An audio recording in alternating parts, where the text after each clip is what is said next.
Hello, Internet. Welcome back to Survivors Complex. We're here for our 8th session. Count that, 8. I'm excited to be back here. Before I do my recap, we don't really have any announcements coming up. Still trying to get in for the giveaways on YouPickGaming, so make sure you like, follow, subscribe, all that fun stuff whenever you get a chance.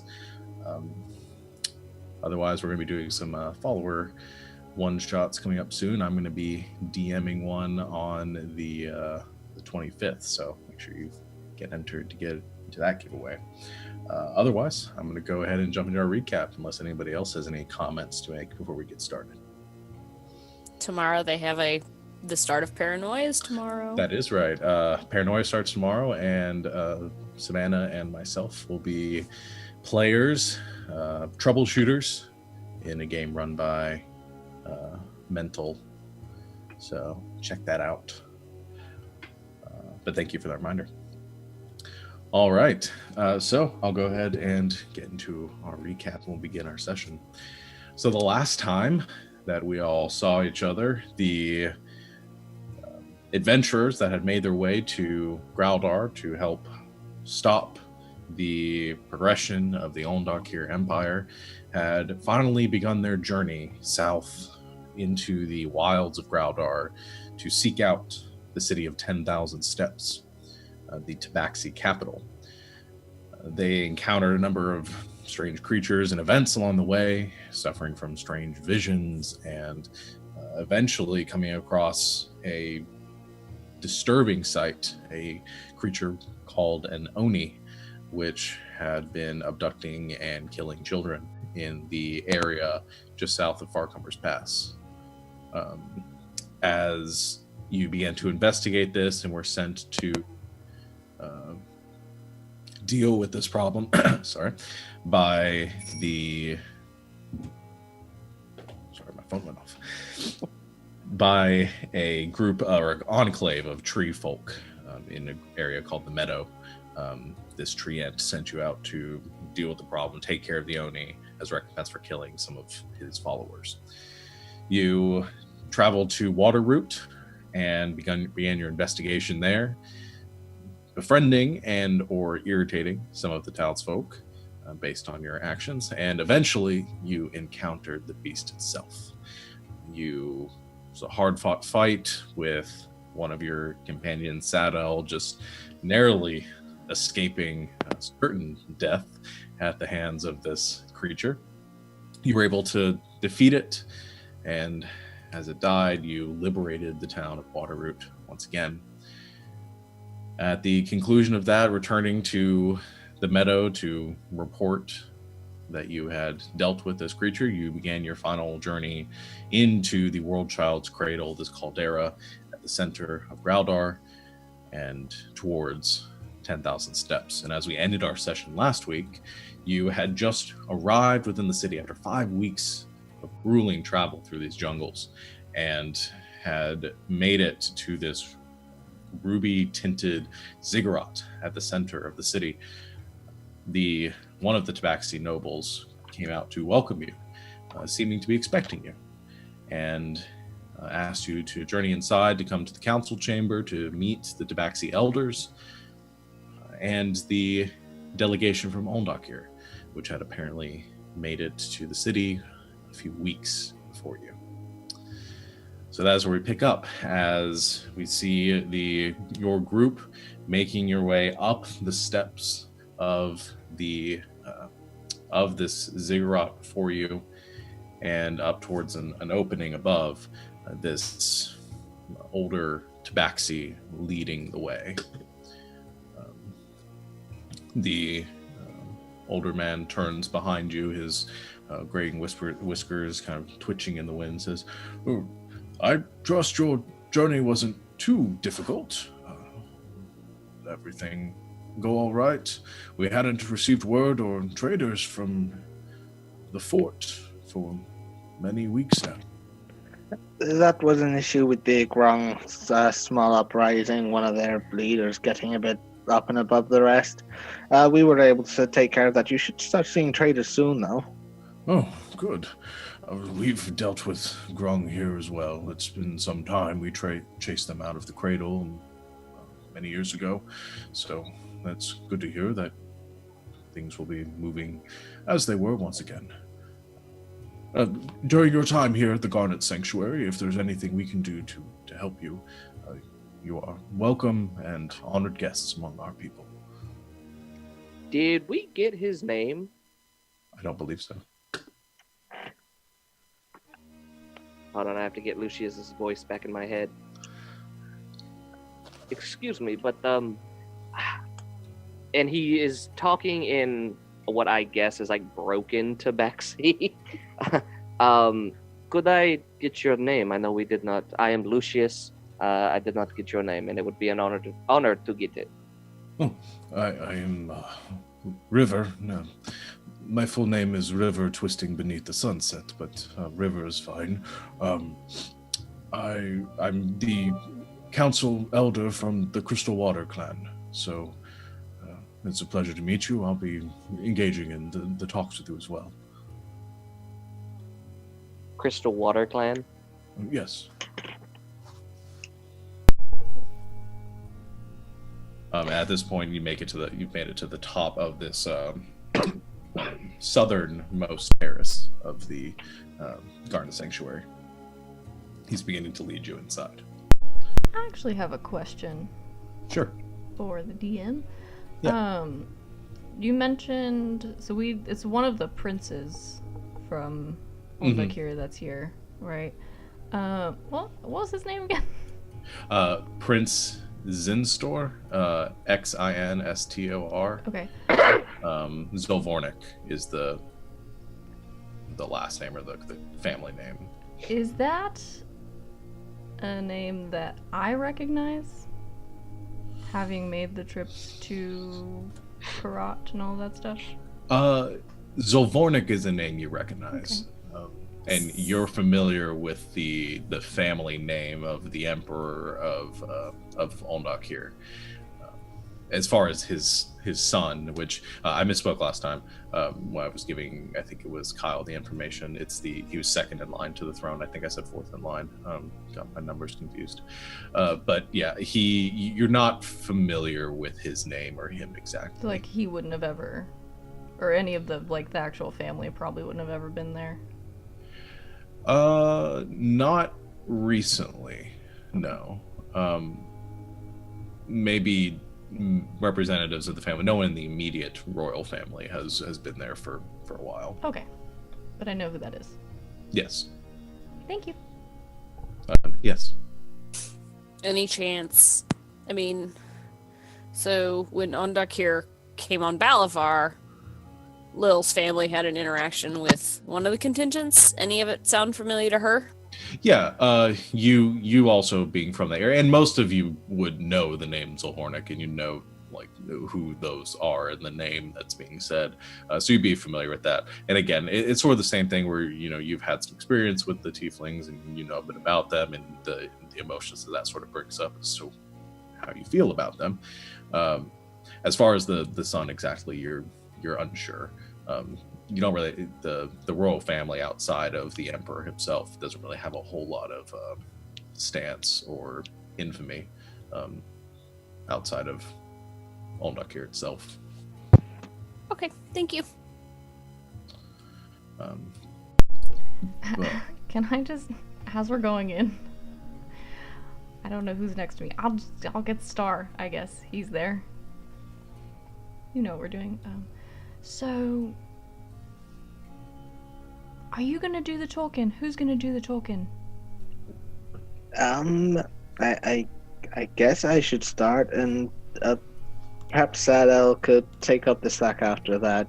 I suppose we should just talk about where the, actual officials are and how long it'll be before they're here and everything. I just try to talk about Tirandal and how good a country it is, perhaps, maybe. I don't know what they're expecting. I've never been in here before. Are we going straight in to talk? Are we basically just being led straight through and in, or does it look like we're being taken to an antechamber to wait? As of right now, you've just entered through the one of the main entryways at the top of this southern terrace. You're in this large sort of rectangular room with a number of tabaxi wandering around, engaging in conversation in corners. It's pretty open. It seems pretty empty, but there's a couple, maybe a dozen of them. You're being led right now towards basically straight ahead through the central corridor towards the center of the ziggurat. I'd assume we're being taken straight to the elders. Alright. I grab his shoulder, I cast Enhance Ability on him. And I give him Eagle's Splendor. And which one does that? What does that do for you the have people at home? advantage on charisma checks. Because eagles are very persuasive. Eagles are super charismatic. So I do You're that. fancy like an eagle. I like it. America, frick yeah. Yeah. Yeah. Damn colonists. But you put your hand on his shoulder and cast the spell, and you feel this confidence whelming through you. Star, your fur almost seems to glisten a bit. He just kind of exudes this natural force of will as he steps forward. I'm truly shining bright like a star. Yes, Good. you are. That's about all the help I'm gonna be. I'll be alright. Just try to be polite, restrained. But at the start, after I talk, just kind of do as I do for a bit. Just be respectful. Nothing more I can give than that. Being the elders, I'd assume they can speak the common tongue, but I wouldn't quite know. You got it, boss. To refresh your memory, River has been speaking to you all in common. Yeah. At this point, so, and pretty strong common too. It seems to be very familiar with the language. Yes. Question. Well, not question, but RP. So, Lil saddles up next to Lucius and kind of like elbows him, probably on the back of the upper leg, because that's how tall I am. Lucius, you okay? I'm not sure how they got there so fast. Well, it doesn't matter. What matters is we make a better case. Yeah. I don't actually know how we can do that, but we're going to try. Well, it's gonna be easier if we don't lose our heads. I know. I know this brings up a lot, I'm assuming, because it's your home. And you have feelings about that, but we got this. Yeah. We got right on our side. It's very true. Just so, and he kind of says this kind of to everyone, just so you know, he will also believe he has right on his side as well. Whatever the prince wants, he does because of his father. And he does that because not only does he love his father, he respects him with no thoughts that his father can do wrong. And he's incredibly intelligent. We have a college, I guess you could say, back home. You know, it's where anyone who is anyone or wants to be anyone goes to learn all sorts of things: magic, warfare, politics, whatever. He graduated at the top of his class. So do not mistake him for a fool, because he is not. No offense, he sounds like a drag. I've only had... I'm guessing Lucius has probably only had, like, peripheral contact with him.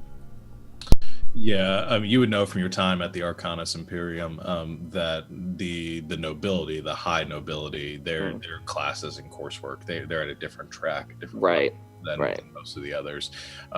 You might have seen him or his royal guard at some point during your time there, but very peripheral. Yeah, I've never actually met him personally. We went to the same school together, but the school was big, and he is who he is. I never had contact with him, but royals are royals. If that's the case, he sounds prideful, and that may be something we can use. Well, there's only one way to find out. Let's do this.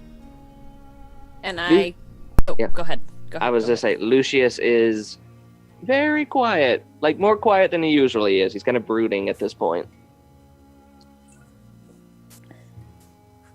Lil slinks back a little bit and kind of gets in step with Barb and looks at Barb and like, hey, you okay? Yeah, I'm good. You've been kind of quiet, so I just want to make sure you're okay. Feeling some type of way about the way those shrubs treated me. We'll get them there. There's a mix between rock and country, whatever that means, and I know it. Maybe those shrubs just don't have any taste, you know? Like, that's possible. That's true. They may taste really good with some butter, but wait, we can figure it out. But I just wanted to make sure you're okay.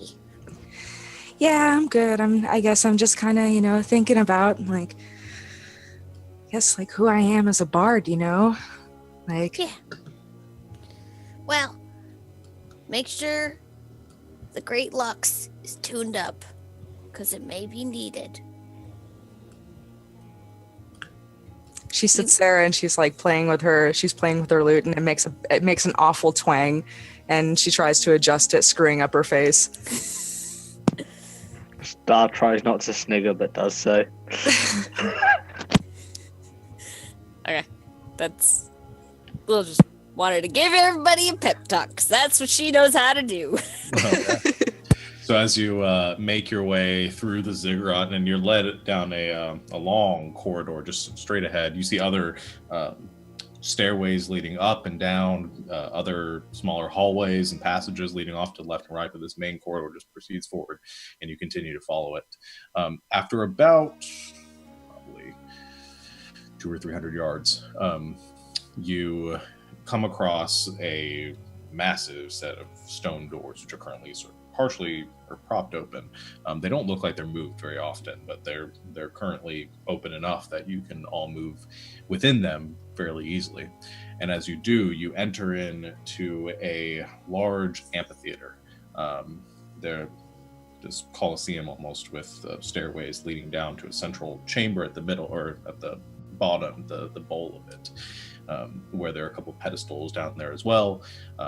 You see some scrolls and parchments kind of littered about the place. There are a couple of tabaxi currently working in here and who look up in your direction as you enter. All in all, it's very quiet.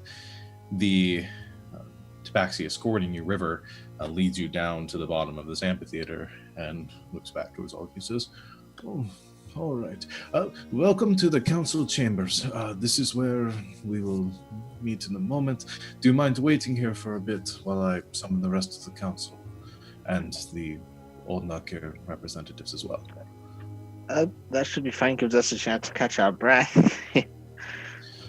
I imagine so. If you need anything to eat or drink, if you need anything at all, let us know. We'll be preparing rooms for you as well, for you to stay in during your time here. Thank you very much for your time and for leading us here.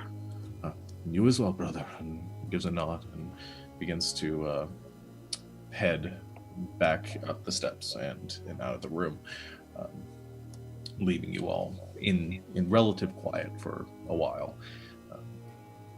You guys stand there for 10, 20 few minutes pass. Eventually, you find yourself sort of sitting and trying to get comfortable within here. Some of the tabaxi begin to roll up their parchments and leave, the ones that were currently working within this amphitheater. After about half an hour, 45 minutes, you hear from the stairway or the entryway above you, but from the western direction, not the one you came through. You hear footsteps heading down the hall. Just sounds like a couple of people heading in your direction. You all look up instinctually, and you see entering from the top a red-skinned tiefling wearing white robes laced with gold. His horns curve back around his head, small and thin. He is accompanied next to him by another woman that you're making out kind of gives off a shimmering gold color. Her skin she looks human, but her skin has a metallic sheen to it, like bronze or gold. And moving beside her, very close to the ground, actually on the ground, is a massive, probably 2 foot thick snake, which is slithering on the ground next to her. The tiefling is different than your companion's hue. Like I said, that deep red color. As he steps down the stairs, though, you notice that there is sort of a pattern across his skin to this swirling gold that winds through his color and sort of twists around his body all the way down his neck, and you can see it coming down his arms as well. It's a very exotic-looking individual, different than even any of the tieflings you've ever seen. And as he gets closer and he looks down at you with a sly smile across his face, you do see that his eyes are a pure white. He calls out as he makes it about halfway down the steps and says, "Well, this isn't what I expected. I'm glad to see that the Evrandal delegation finally was able to arrive. Please, let me introduce myself," as he makes it down to the bottom. He says, "I am Prince Sinstor Zovnik, representative of the Olndokir Empire." And as he looks to his companion, he says that this is Ambassador Threshkish. She represents the UNT delegation as well, and their interests here in these matters. I'm sorry, I'm a little thrown off. I was expecting members of the Stalwart Keepers to arrive. You don't look to be among them. And I see that you have one of ours as well, as he looks towards you, Lucius. I may be able to fill you in there, but I'd prefer to wait until we were in the main council chambers, as it were. We wouldn't want to leave anyone out of the loop now, would we? Of course. He looks back and says, "I'm sure the council will be arriving soon. I figured we should be polite and introduce ourselves before the talks begin." Of course. I am star shining through the storm clouds. You may be able to tell I'm a native of these lands. This is a pleasure to meet you. I have enjoyed your homeland very much.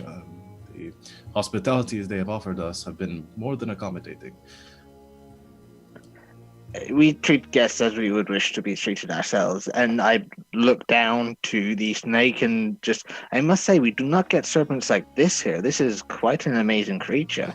Yeah, and as the snake gets closer to it, it's even more distinguished by the fact that the snake has a cobalt blue skin and golden eyes, and actually sort of wraps around the legs of the woman standing before you. And you notice that metallic sheen is actually scales.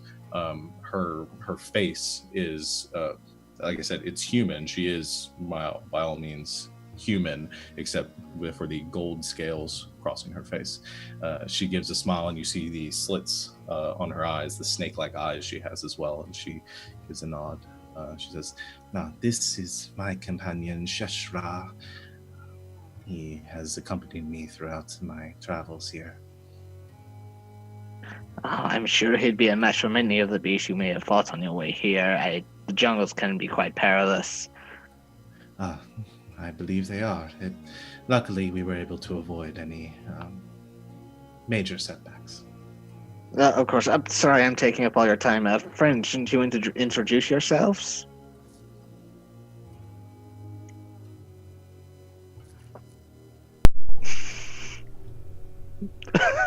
Sort of an awkward silence as both Prince Zolvernik or Prince Instor and the ambassador Threskish both look to all of you with smiles on their faces, but just this awkward silence hanging through the air. I step forward. A funny look on my face, though. Denowin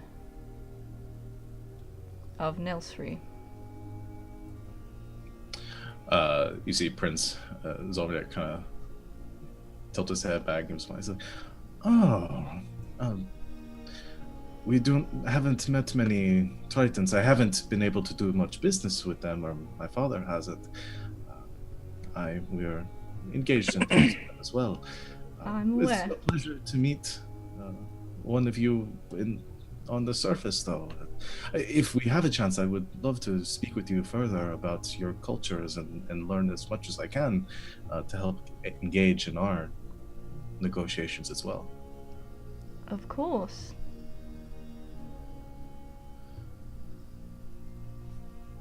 Cool snake. Lucius holds up a big sign. Don't trust him! And then I go, cool snake. The snake kind of looks up at you, and its tongue kind of licks out for a second, back in. Hi. I love snakes. I'll step forward next, and the name's Sadel, from South Harbor. Pleasure to meet you, Sadel. I know South Harbor is has a bustling economy for Evrandal, much different than the rest of the country from what we've heard. We've studied some of the innovations that have come out of there, but from at my time at the academy. It was an interesting experience. Yes, it's definitely an interesting place. He looks over towards Lilibet and Barb. Lilibet steps up, just kind of wedges her way in between Den and Sadel and says, I'm Lilibet, the vine bottles of Legion of Balavar. Is that the vineyard on the southern coasts of the country? I'm not familiar with it. I'm not much of a wine connoisseur myself, but I've heard the name before. Well, if any wine's gonna make you a connoisseur, it's ours. And yes, I am. I'll keep that in mind. And you? Looking towards you, Barb. Hi, I'm Barb. I'm Bard. Oh. What do do you things. play? I play my lute. He looks over the lute, the sort of monstrosity of a great axe and lute. He takes a step back for a second and looks over and says, "That is an opposing instrument you have there." Yeah, it's kind of cool like that, sometimes you just kind of want to make a good solid impression on people, I'm sure. I understand the Very sentiment. striking impression. Of course. He looks over then towards Lucius and kind of takes a step forward towards you. He says, and your name, sir? Lucius. Lucius. Are you perhaps from Olndokir? I grew up in Illaborn. Oh.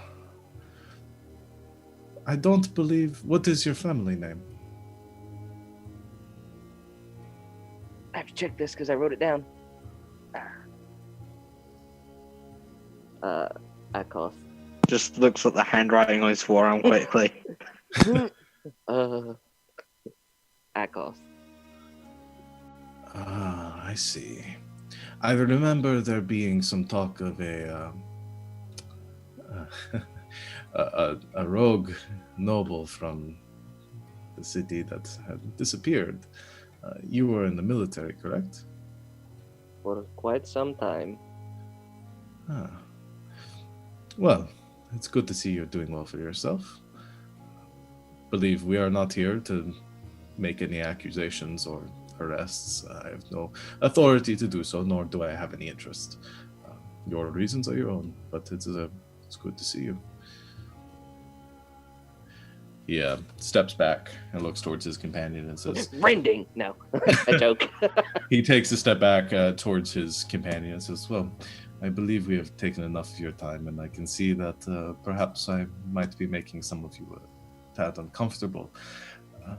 We'll sit and wait for the council to arrive and leave you to your business, but it's a pleasure to meet all of you, and it's good to see to deal with some civilized individuals that might be willing to speak rather than make wild accusations. He takes a step back and begins heading over towards one of the seats in the amphitheater and sits there next to Threskis and the cobalt snake. I keep an eye on that snake. Okay. Yeah, Lil's terrified of reptiles now because the grung that ate her twice. Yeah, and this snake is larger even than you, and pretty much everybody in the party. I'd say for size, I want to make sure I got this right. Yeah, the classification is large, so it's about like 10 to 15 feet long. Very thick. Yeah. Does it look like it's maybe a water snake? No. Just want to talk to it. It looks more desert dwelling. Darn it. Would I know what Ambassador Threskis is? You would. Okay. She is a UNT. Okay. Cool. So no Dragonborn. Interesting. He kind of mutters that just like under his breath a little bit. He's like, I'm surprised there's no Dragonborn. Wonder what happened. Any other things before you're waiting for the council to arrive? I'm just sitting there complaining about having to wait, but that's it.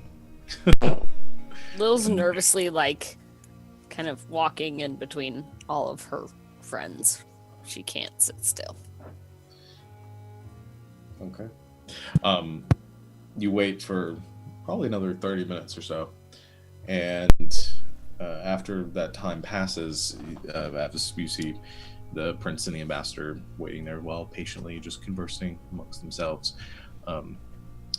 You hear some more footsteps and watch as one by one 9 older tabaxi begin to make their way into the council chamber as well.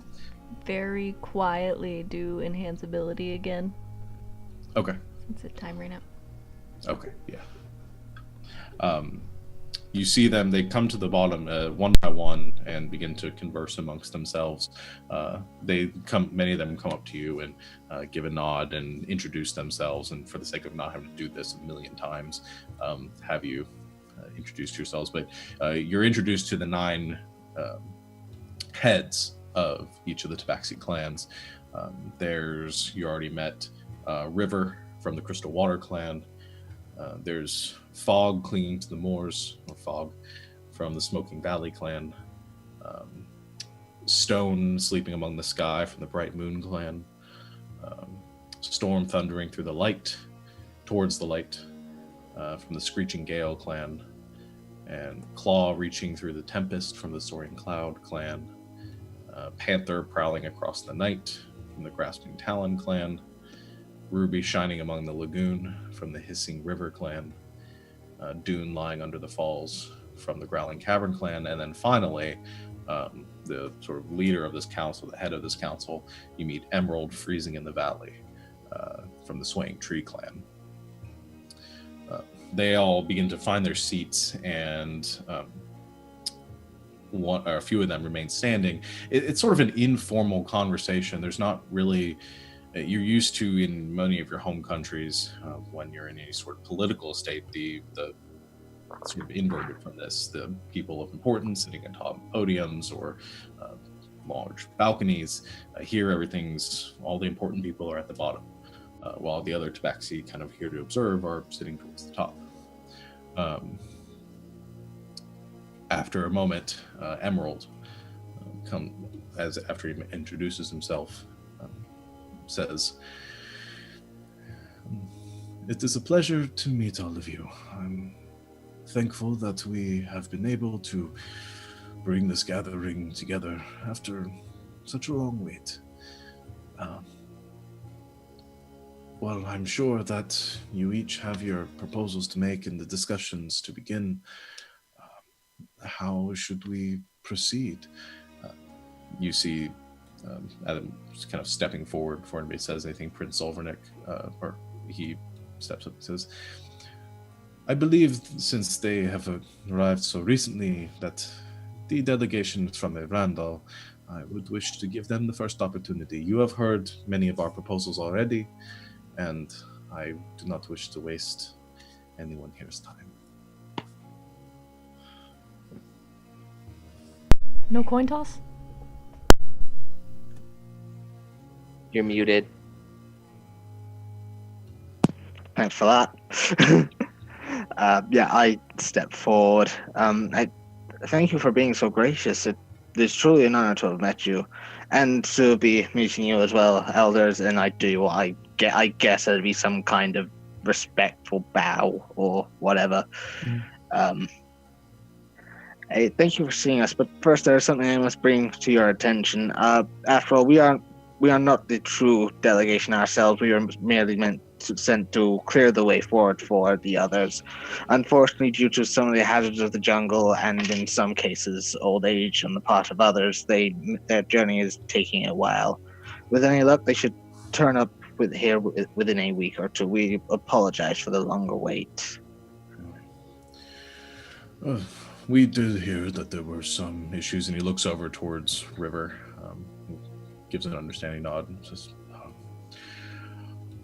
"If you aren't able to offer any proposals on behalf of your representatives, we can delay for longer. I know that many of these matters require some urgent addressing." If the prince does not mind waiting, we would be truly grateful. He looks over towards the prince, and Prince Olvernick says, "Well, that is up to my companion here," and looks towards the ambassador. She steps up and she says, as we've stated, this meeting was mostly as a reaching out of the city of Constrillion towards your gracious kingdom here. We have no rush, only to begin trade as soon as possible. A few weeks is some time to wait, but if the council from Evrandal is not prepared, we can delay for longer. I assure you they are prepared, and I'm sure my friends, my companions here have things I'm sure they must wish to discuss, even from small things just about our country to things on the grander scale. I open up to my friend here, Sadel July. Sorry. He has done much to learn of our land, and even learned the tongue before traveling here.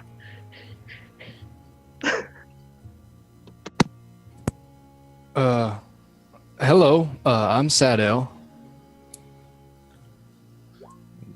Pleasure to make your acquaintance again, Sadel. What do you have to say? Well, I myself am a small business owner from South Harbor, and it couldn't hurt open up relations between lands. I could, people like me could benefit from the business, the trade, making trade lines down here.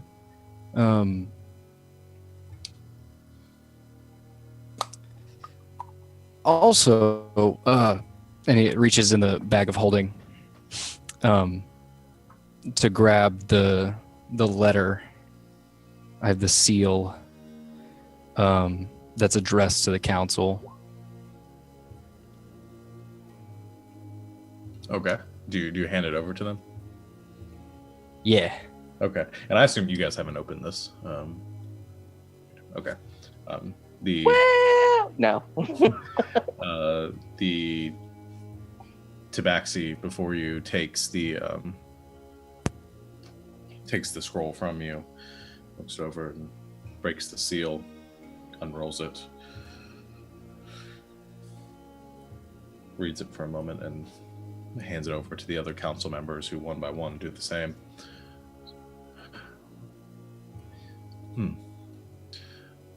Well, this is interesting. Since it was sealed, I assume that you and your group are not privy to what the terms of their trade are. Well, from what is stated here, and he looks over to the other council members in the tabaxi that are sort of lining the stands of this auditorium, which there are probably close to a few dozen. Just the delegation from Irandal offers trade, resources. In exchange, they seek exclusive trade with our fair nation here, with the tabaxi kind, with all of us. They offered their protection. They only ask that we grant the land and resources needed to continue this conflict, which you've been made privy to.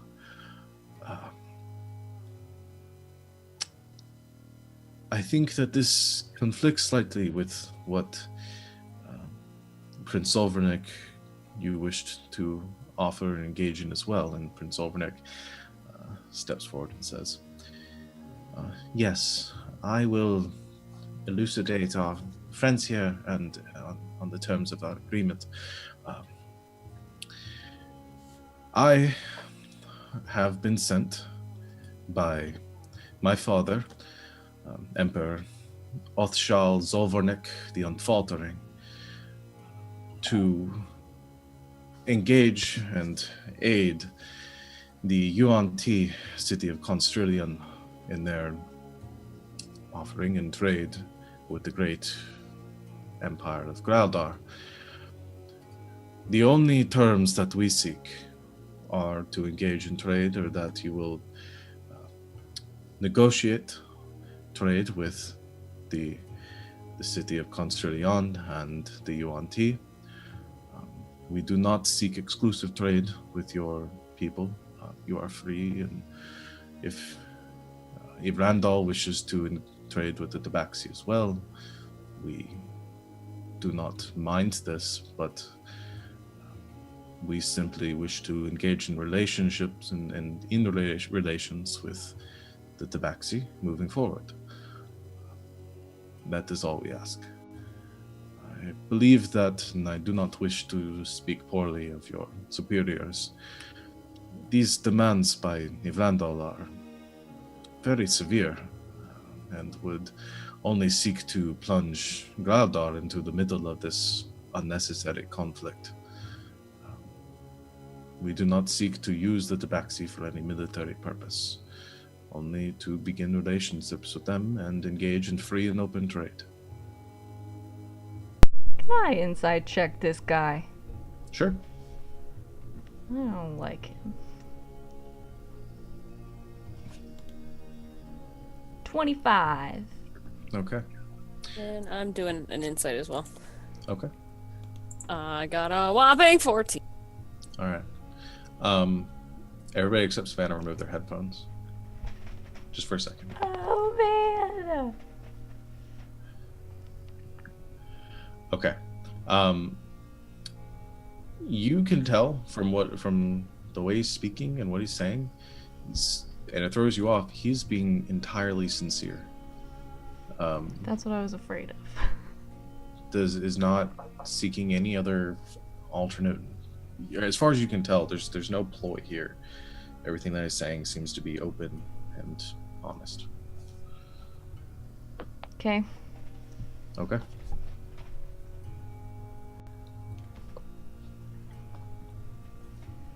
I sent you a message on Discord chat, Sean.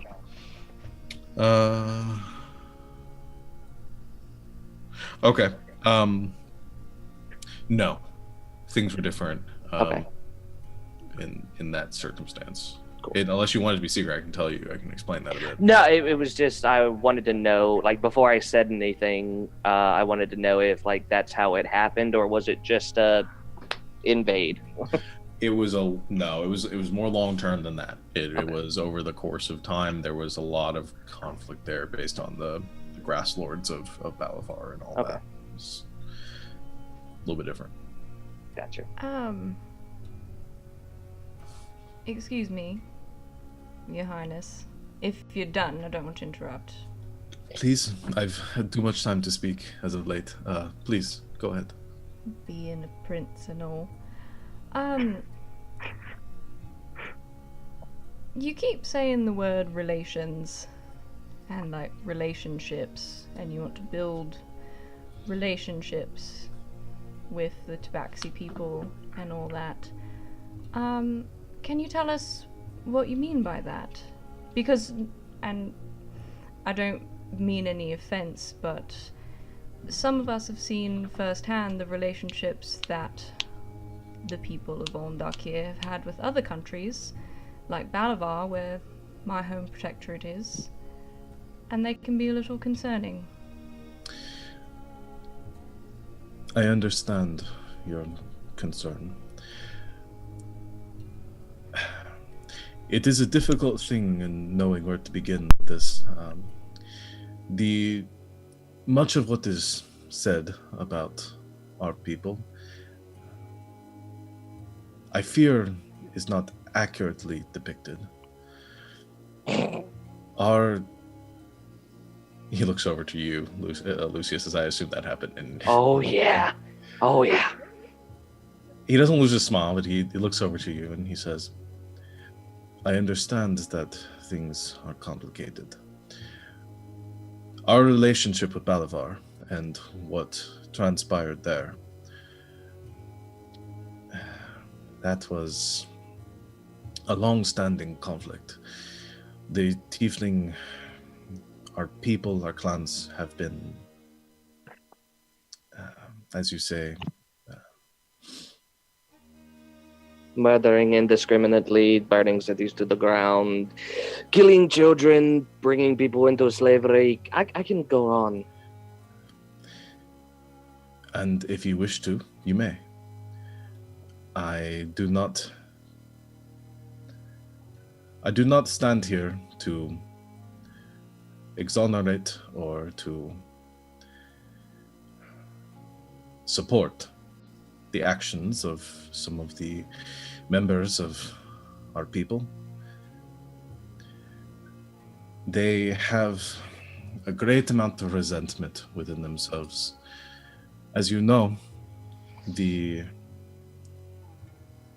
our race, our kind, has been mistreated for centuries, millennia, cast out of nations, rejected for our heritage, for our appearance. We were enslaved, kept as oddities, pets.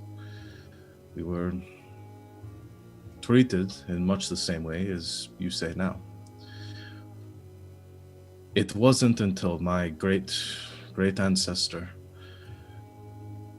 began and formed the country of Olndokir that we found any semblance of peace.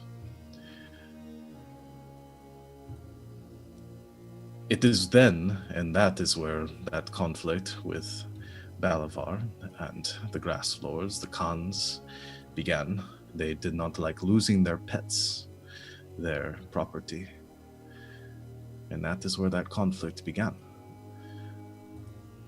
So, what happened there was brutal and unnecessary, and we seek for that not to repeat itself again. That is why I am here as a member and graduate of the Arcanus Imperium to speak to the ever-growing threat that we seek to continue to fight, and that we, the Empire of Olndokir, are engaging in relationships with other countries, such as the Tabaxi and Graudar, to thwart, to stop. We have seen what has happened in Valeforge, we have seen what has happened in Roran, and we seek for another calamity not to repeat itself here. That is why the Arcanus Imperium has sent delegates and has worked closely with my father and others within the higher nobility of Olndokir to rectify this. How long did the war between Olndokir and Balavar last? Or is it still going on?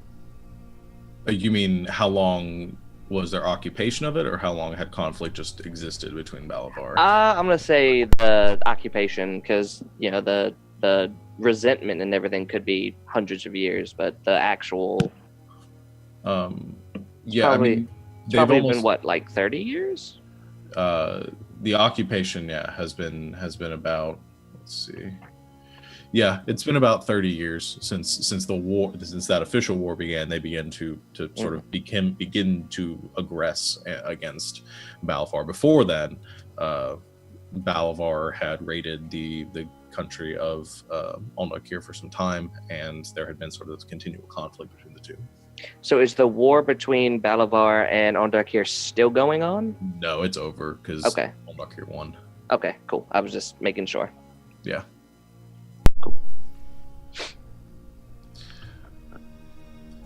I understand where these concerns are coming from, but I'm sure the elders don't wish to hear the full story of these conflicts all in one go, of course.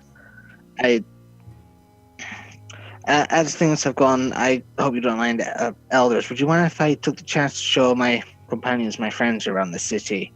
I have been here a few times before with the merchant caravans. I remember the way around. And I hope that the party from Olndokir has had the chance to do the same already in their long stay. The council looks among themselves, give a nod, and the prince says, "But of course, we have had our opportunity to visit the city and understand the culture and the lifestyles of the people here. And you should do the same.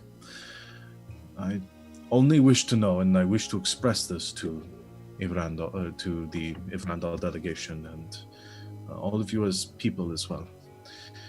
We do not seek to bring conflict here, only to prevent it.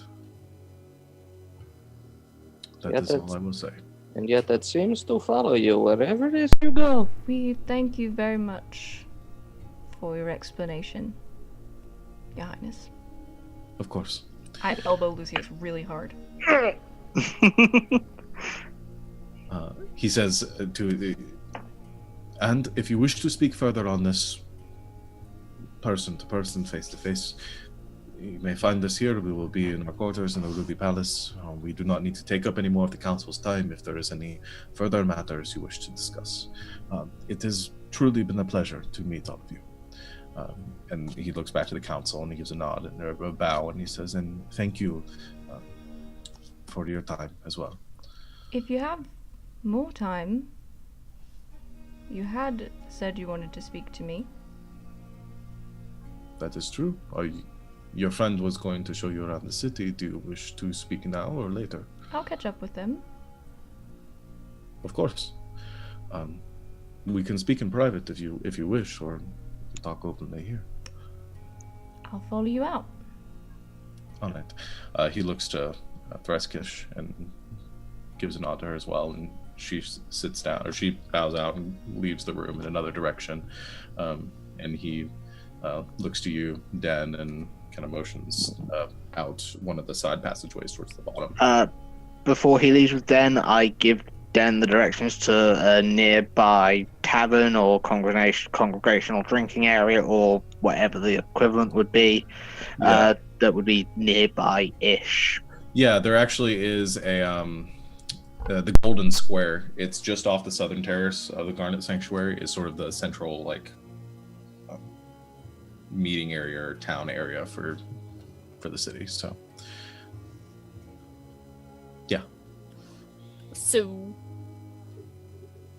Lil hangs back a little bit and makes eye contact with Den, kind of. She's not quite sure what's going on, and so she wants to she wants basically a signal from Den saying it's okay to go, or if she wants her to leave. That's body language. I just give her a nod and kind of a smile, and I'll just say, I won't be long. Okay, I'll come looking for you if you're too long. Please do. I scurry off. Okay. Lucius just finds a seat, sits down, and props his feet up. Okay. He's not leaving, not with one of his party members literally talking to the prince. He'll stay. Okay. With Star, you begin to escort the rest of them out of the chamber as the council disperses and goes about their business. You take your party members and begin to lead them out of the ziggurat. So we'll start with, since it'll speed things along, we'll start with Den.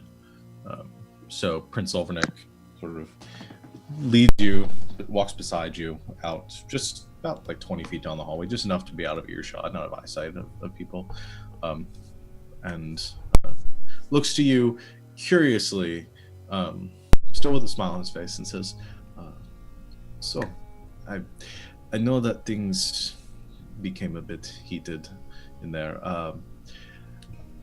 I trust that we can speak openly here.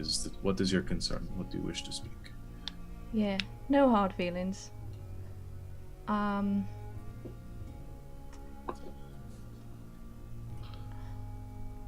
just, well, I've been away from home for a bit. So I am a bit curious as to how things are going for your people in Balavar. I know your people are trying to talk to my people and all of that. My father's very into all that stuff. Someone you know may have heard of him, I don't know. But you said you wanted to know a bit about my people. And I'm not afraid to share, but I'm curious why.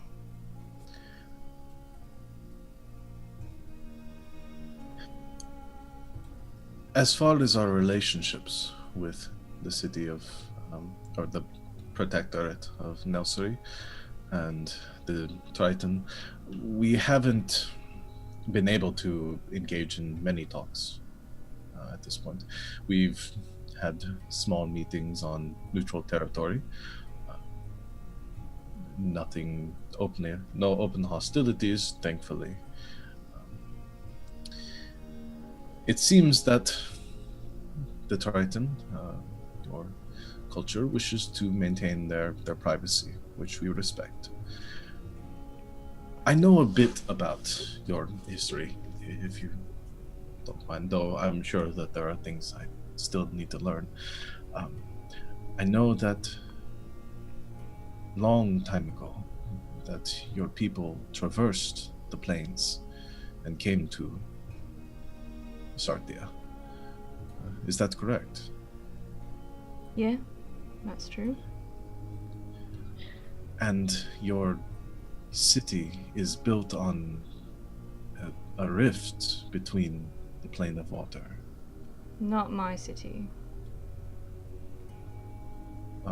But the capital. Also true.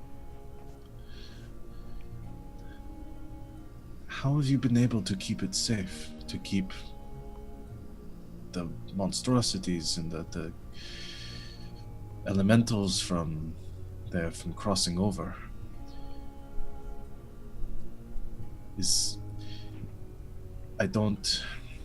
I know that this is a difficult question, and that is more of my personal curiosity getting the better of me, but it amazes me that your culture has been able to maintain itself there on the site of that rift for as long as it has. Yeah, my people are a very strong people. In will, in, just physical strength, in magic. It's not really my type of magic. And I kind of like grab my holy symbol a little bit. So I can't really tell you how, but it's sort of our job, I guess. That's why we came here. Keep it bottled up and the bad things pushed down as far as we can get them. But your people don't traverse the rift to bring things, to experiment on it and try to gain power from it, from what I understand. They keep it sealed. They understand its dangers. Oh yeah. I mean, so we came here a very long time ago. Yes. From a different plane. Do you know why? I don't think so. So my people are from the elemental plane of water. Very surprising. I know. We're from the plane of water. My ancestors came here a very, very long time ago because something tore the rift open. Something very large, very old, very dangerous. The leviathans of the sea, as it were.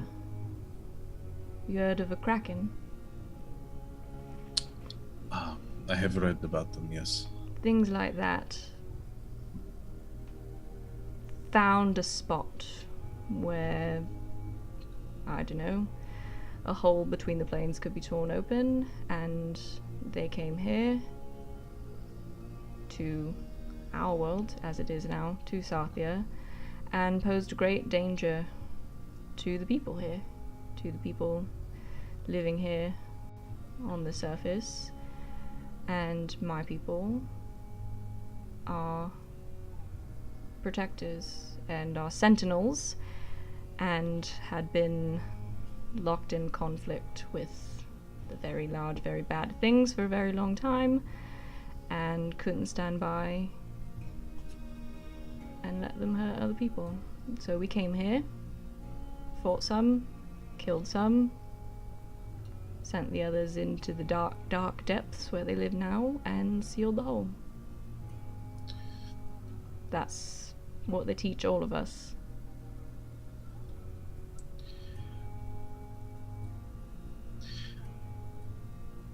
You'd be surprised, as I am now, how much your people have in common with mine from what you've said.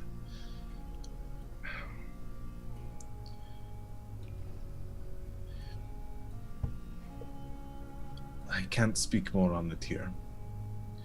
I thank you for the information you've given. Tell your companions this. There is more here going on in this country than that they realize. There are dangers here that few know of. You have one of the Tabaxi traveling with you, yes? Do you trust him? Star? Yes. Yeah.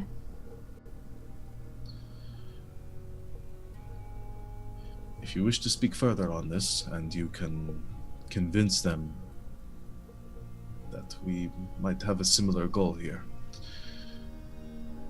we should speak more later. But there is a danger in Graudar, beyond the gnolls and the beasts of the jungle. There is something dark and dangerous brewing here.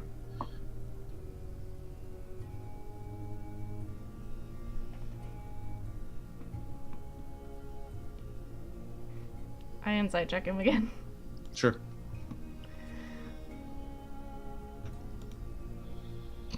$11. Same as before. Okay.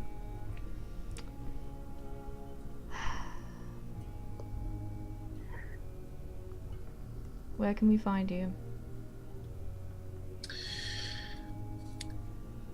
We have rooms here within the Garnet Sanctuary, though I don't know how private they really are. I've done what I can to ward them, but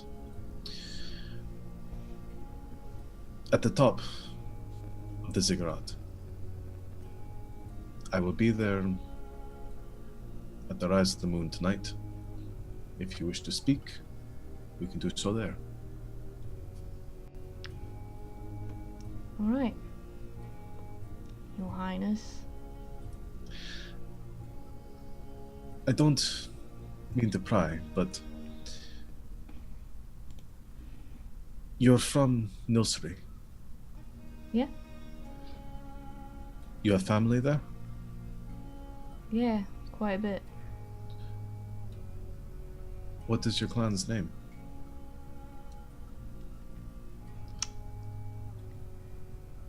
Nelsrius.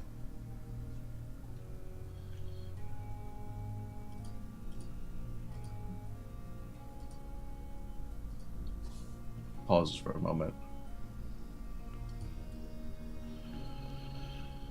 We'll speak more later. Yeah. It is a pleasure to meet you. You as well. He gives a bow and continues down the hallway. Okay, I'll go find my friends. All right. The rest of you, or I guess you meet up with Lucius. That would be the first thing that would happen there. Well, you're in one piece. Yeah, there were no weird doors there. Not yet, at least. No. The city is still new for all of us. We need to talk. I thought as much. Let's go find the others first, though. I'm getting an echo. Yes, it's one. Yeah, I'm still getting it from somewhere. I've got mine on headphones right now.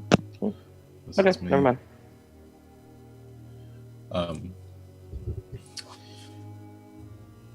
Let us go find the others and see what they can say, or see what you have to say. All right. The rest of you, as Star leading the way, what sort of things would you like to show them? As we're... I just got the echo again there. Hello. Echo. Echo. Okay, I don't know if I'm still getting it or not. I can't hear it now. Right, I just got it again. What the hell? Okay, hold on. I'm seeing if it's me because I don't know how it would be me, but I'm seeing if it's me. go and say something. You hearing it? Test 1 2 1 2 3 4. No, I'm good. You're good. Okay, then it wasn't me.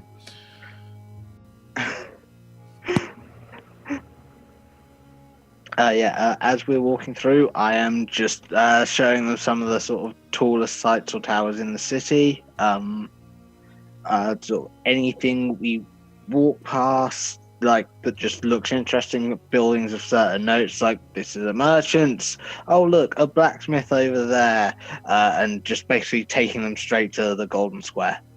Okay. Yeah, there are a couple areas in because the Golden Square is actually right off the southern part of the terrace of the ziggurat. So if you kind of wind around it or do a loop around the ziggurat, you can get a good view of what's going on in the city. Especially if you stay kind of towards the north, the top terraces of it, you can actually see out onto the city itself. I'm here too now. As you make your way around it, you can point out to some of your companions some of the notable locations. For the most part, the Tabaxi live in a very close-knit community with buildings very close together. You can see certain pieces of the land within the city that are set aside for crops and other industries. There are a few major points that definitely stick out to all of you as you wind your way around the ziggurat. There is a area to the get my location right, to the eastern side of the city that there are some taller buildings in there and some large sort of courtyards that you can see down into. You point that out as being the Watcher's Grounds Star. It is a conclave for hunters and acolytes of Lelevoth. They hunt dangerous creatures within the World Child's cradle and sort of keep the city protected, and also running food and contributing to society in that way. On the other side of the ziggurat, there is a large sort of shimmering area of the city about a mile in diameter with these trees growing up out of it, but each one glistens in the sunlight. It's referred to or called the Crystal Bark Orchards, which are a druidic sanctuary within the western reaches of Thousand Steps, with these rare sort of crystalline structures that grow essentially in the same way that trees do. As you walk your way around, you can also point out different sort of areas where different sort of trades take place. There's a fish vendor out one way, some weapons vendors out in the others who manufacture some things for the city. And then finally, you make your way around to the southern terrace where the Golden Square is. And as there you see there are a few wells, or one large well in the center of the terrace, and plenty or a number of tabaxi sort of gathered around in this area. I just sort of lead everyone to sort of a good open spot for us to all sit down and have a chat and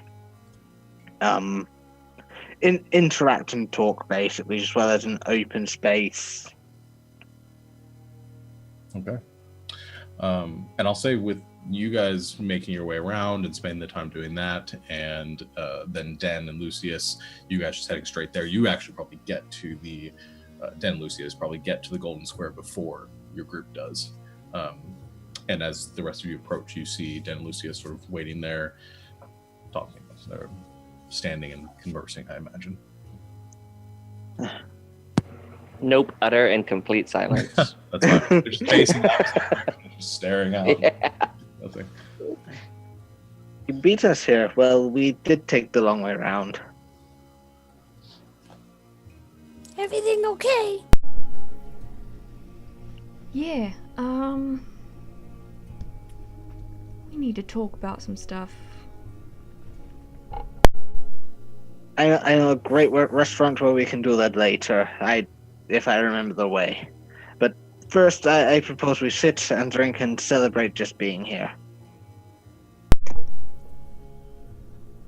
I think we need Okay. to I think we need to talk about this now. Do we need to find somewhere less open?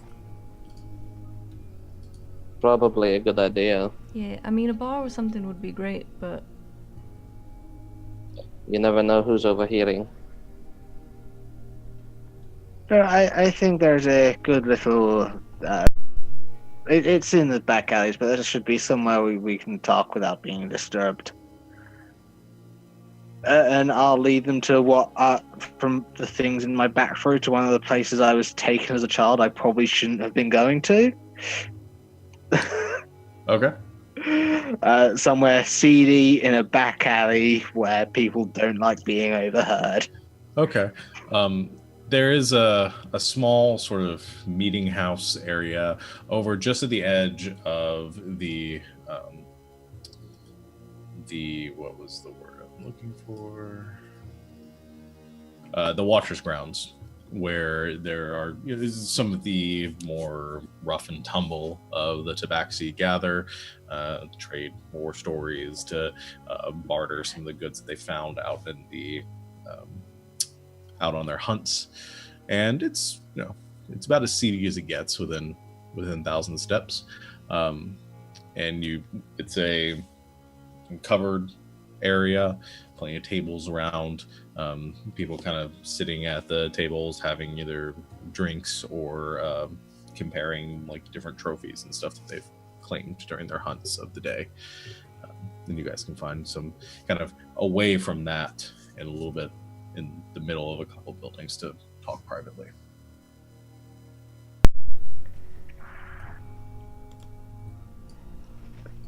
So, best we can do down here. it's great. Super sketchy. Just how I like it. Down here, I'm sure there'll be very few people who can understand us unless they followed us down here. Right, make it quick then. Something's going on here. And I don't think it's what we think it is. Let me explain. I know that's a weird thing for me to say. Something's going on here that's bigger than what we were sent here to talk about. We haven't been told everything. Or no one knows. In regards to the negotiations, the letter you had, I don't think that went down too well. I don't know what the Olndokir's true goal is, but I think at the minute they have the upper hand with just having a more open offer and being here longer. Well, I don't know much about a lot, but I think from what I remember, and I was pretty young, but what I remember of home, they made the same offer to the Grass Lords of Balavar. We're just here. We win, but you can have your own autonomy. You can rule your lands, and we're just here. And then the noose got tighter, and the prince seemed like a nice guy. I mean, he made a good case, but it makes me worry that they're not giving the whole story. There's something bigger happening here than what Olndokir wants, or opening trade with the Tabaxi, or anything like that. But Lucius, I know you don't like the prince. Alright. I think he's telling the truth. He most likely is. No, I think that, and I really do, and I know you're just gonna have to trust me, and I mean, you don't have to trust anyone, but this guy, this prince, whatever he is, right, is scared of something that's here.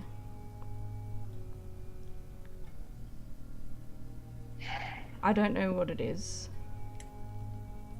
Didn't ask yet. That in and of itself is interesting to know. They've ruled their country for 1,000 years on fear and military prowess. For them to be scared of something is new.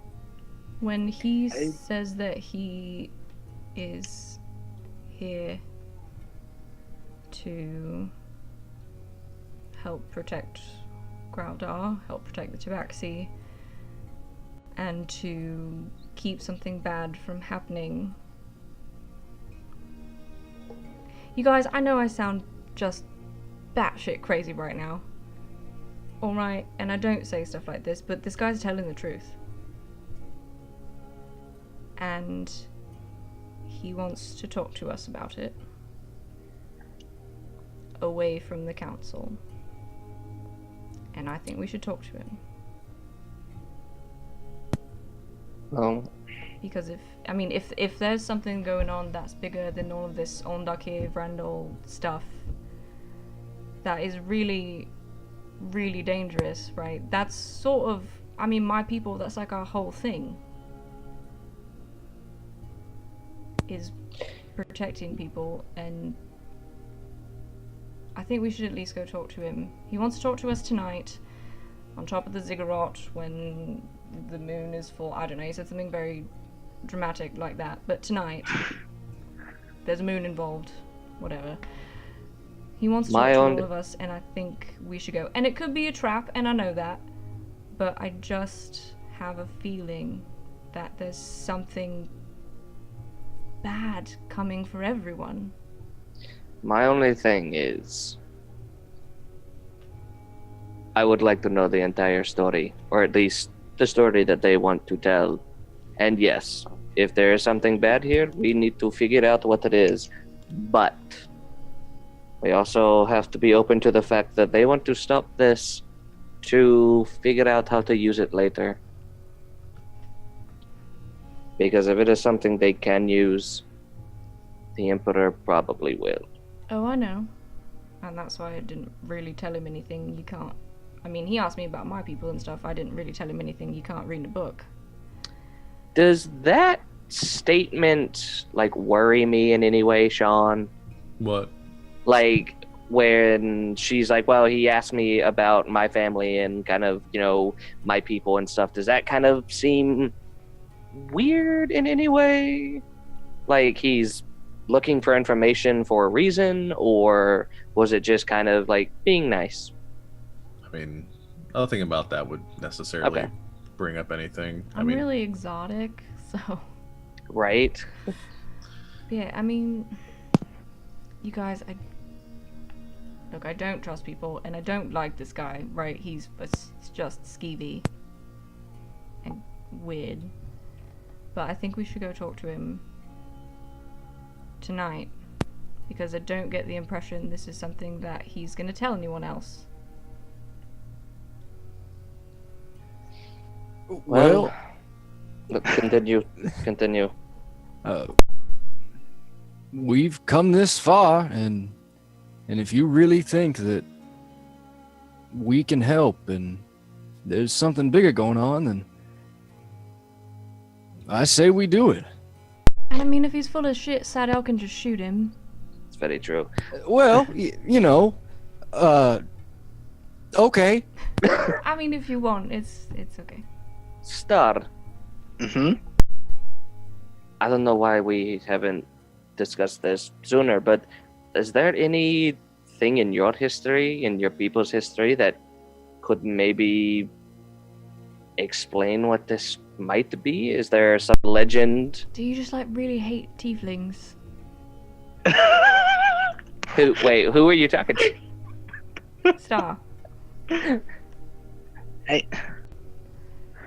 I've never really met a tiefling before, but Lucius talking is about... right here, Star. I'm literally standing in front of you. right. I just asked you a question. I know, I was about to answer it. I've been here for 2 months. You've known me for a while now. Wait, who are you? I'm sorry, I'm so mean. Continue. That's right. As I was saying, the country is filled with old legends, stories, tales. One place I've seen sort of in my readings and our journey is a place called the Storm's Tower. It's on the eastern coast, quite close to the fort. If we have the chance, I would like to go back there. The oldest thing I can think of right now would be the ruins of the City of Glass, but that is quite a journey to the east. Did we ask Star about the vision we had about the exploding city and mountaintop? Then I asked him about that. Did I have that vision? You did. I saw it too. Did you recognize it? Okay, thinking back to some of the things we've seen when we were in the first sort of tomb or temple or whatever it was, one of the things you said we saw was what looked like a pictogram of a city on a mountain. Did that look similar to the one that I saw getting blown up in the vision? Yes.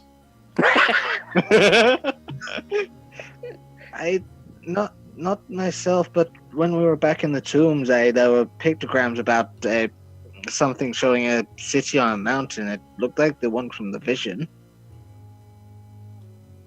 Would you happen to know what that city is? I'm guessing I know the answer, but do I have any clue about what this could have been? No. I have no idea. Some of the history books in the some of the scrolls or books in the libraries may hold the answers, but I mean, we have time. And even after this meeting, we should be seen throughout the city after all. We need to keep up appearances, as well, I think. Plus, I mean, any chance to actually read or talk your language while I'm in the city would be a help. Side question. Mm-hmm. Did anybody else feel like your Frandal request or option or whatever the word is that I'm blanking on seem a little harsh? The fact that they wanted exclusive rights to trading? Yeah, it seemed, Well, from what we've experienced, it just seemed a little drastic, I guess. yeah, they want that and land and things to keep fighting. So They want the exclusive trade routes. They want to expand the land of the fort and their town. I could look at it both ways. Yes, it's very extreme, but at the same time, I did not read the letter.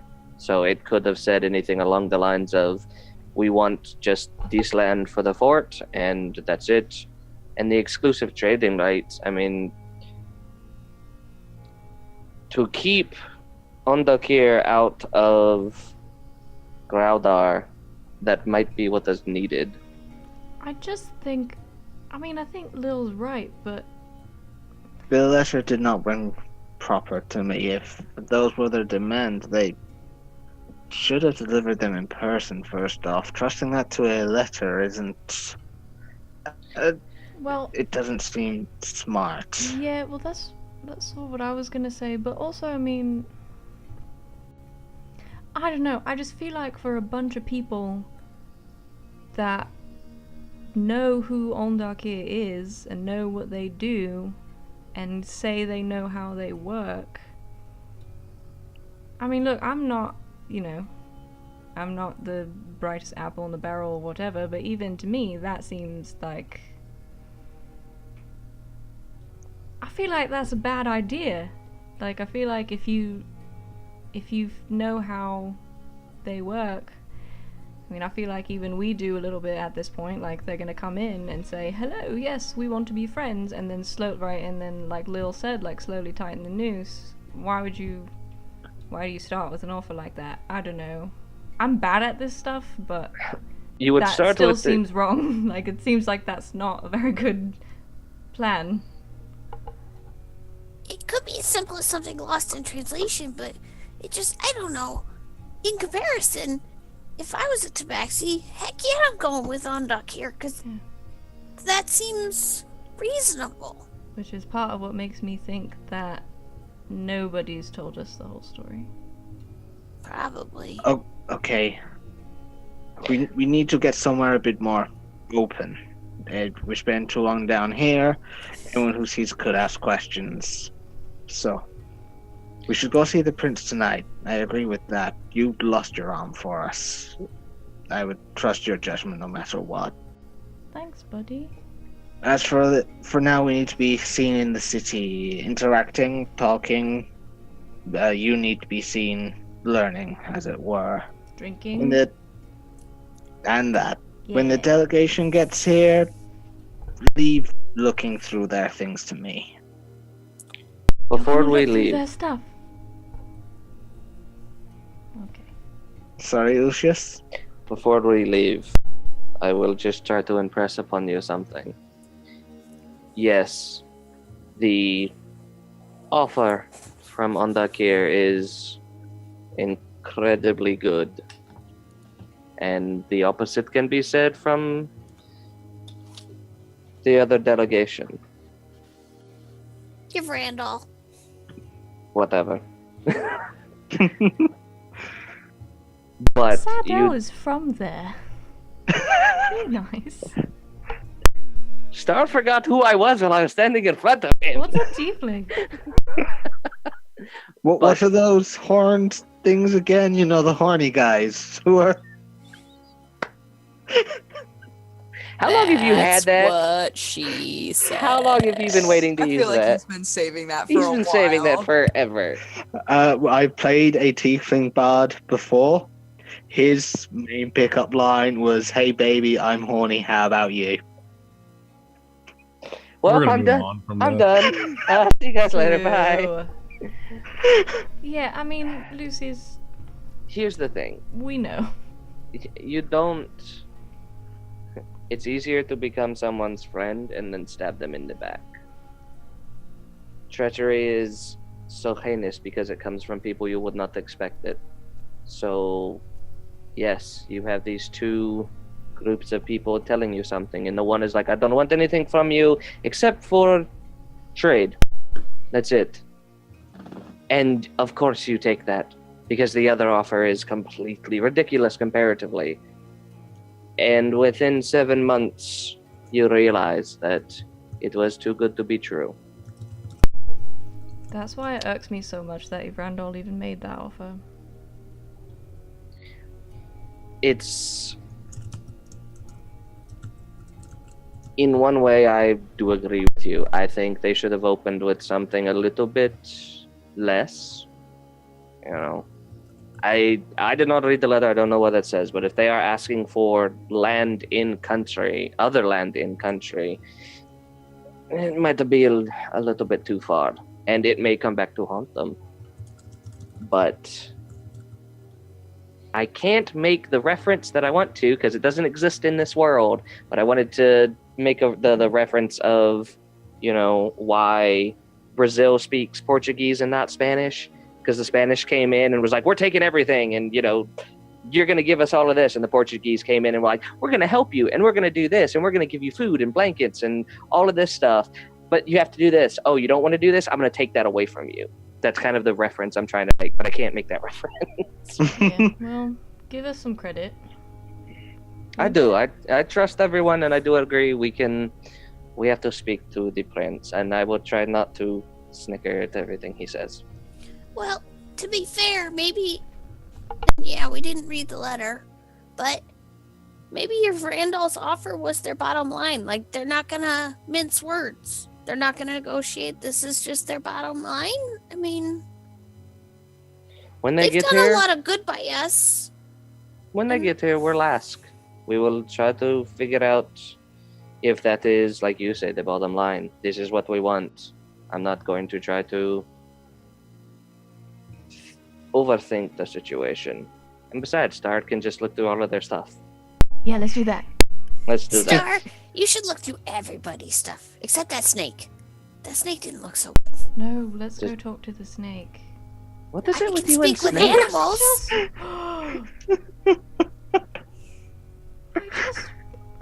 Snakes are Do you like? cool. Alright. Do you have like snake pets along with the catfish? Yeah. They're called eels. No, there are water snakes. There are. I'm one. just being. You I'm guys just don't being know silly. anything about my culture. I live in the desert. And I would love know. to. I would love to learn about your culture, but you know, we'll Speaking get to of that later. culture, let's show you some of the more alcoholic culture of ours. We're really not in the right place here for it. Come on. He kind of looks. He kind of looks at Lucius. Kind of looks around and goes, "I don't know. It seems like the happening place to be." And then he gets stabbed. Let's go. Let's go. Close to the face. So you guys are going to get some drinks and kind of mull around the city until evening comes. Yeah. Exploring montage. This is a thing. This is another thing. Is there anything specifically anybody wants to do other than just drink?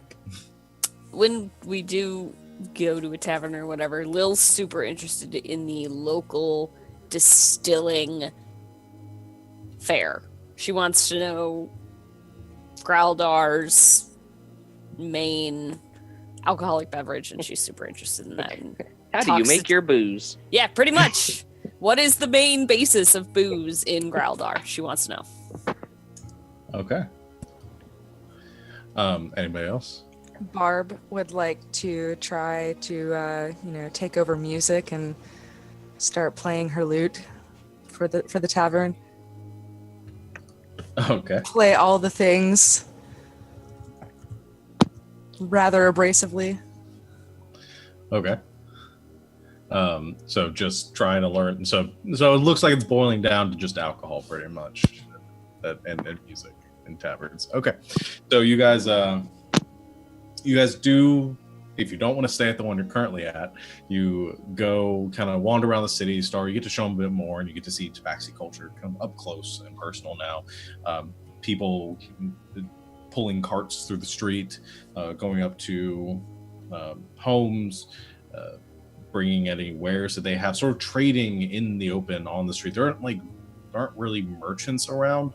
It's mostly everybody's doing their job, hunting, fishing, crafting in some way, and much of the trade is happening based on their economy and based on whatever it is they're doing.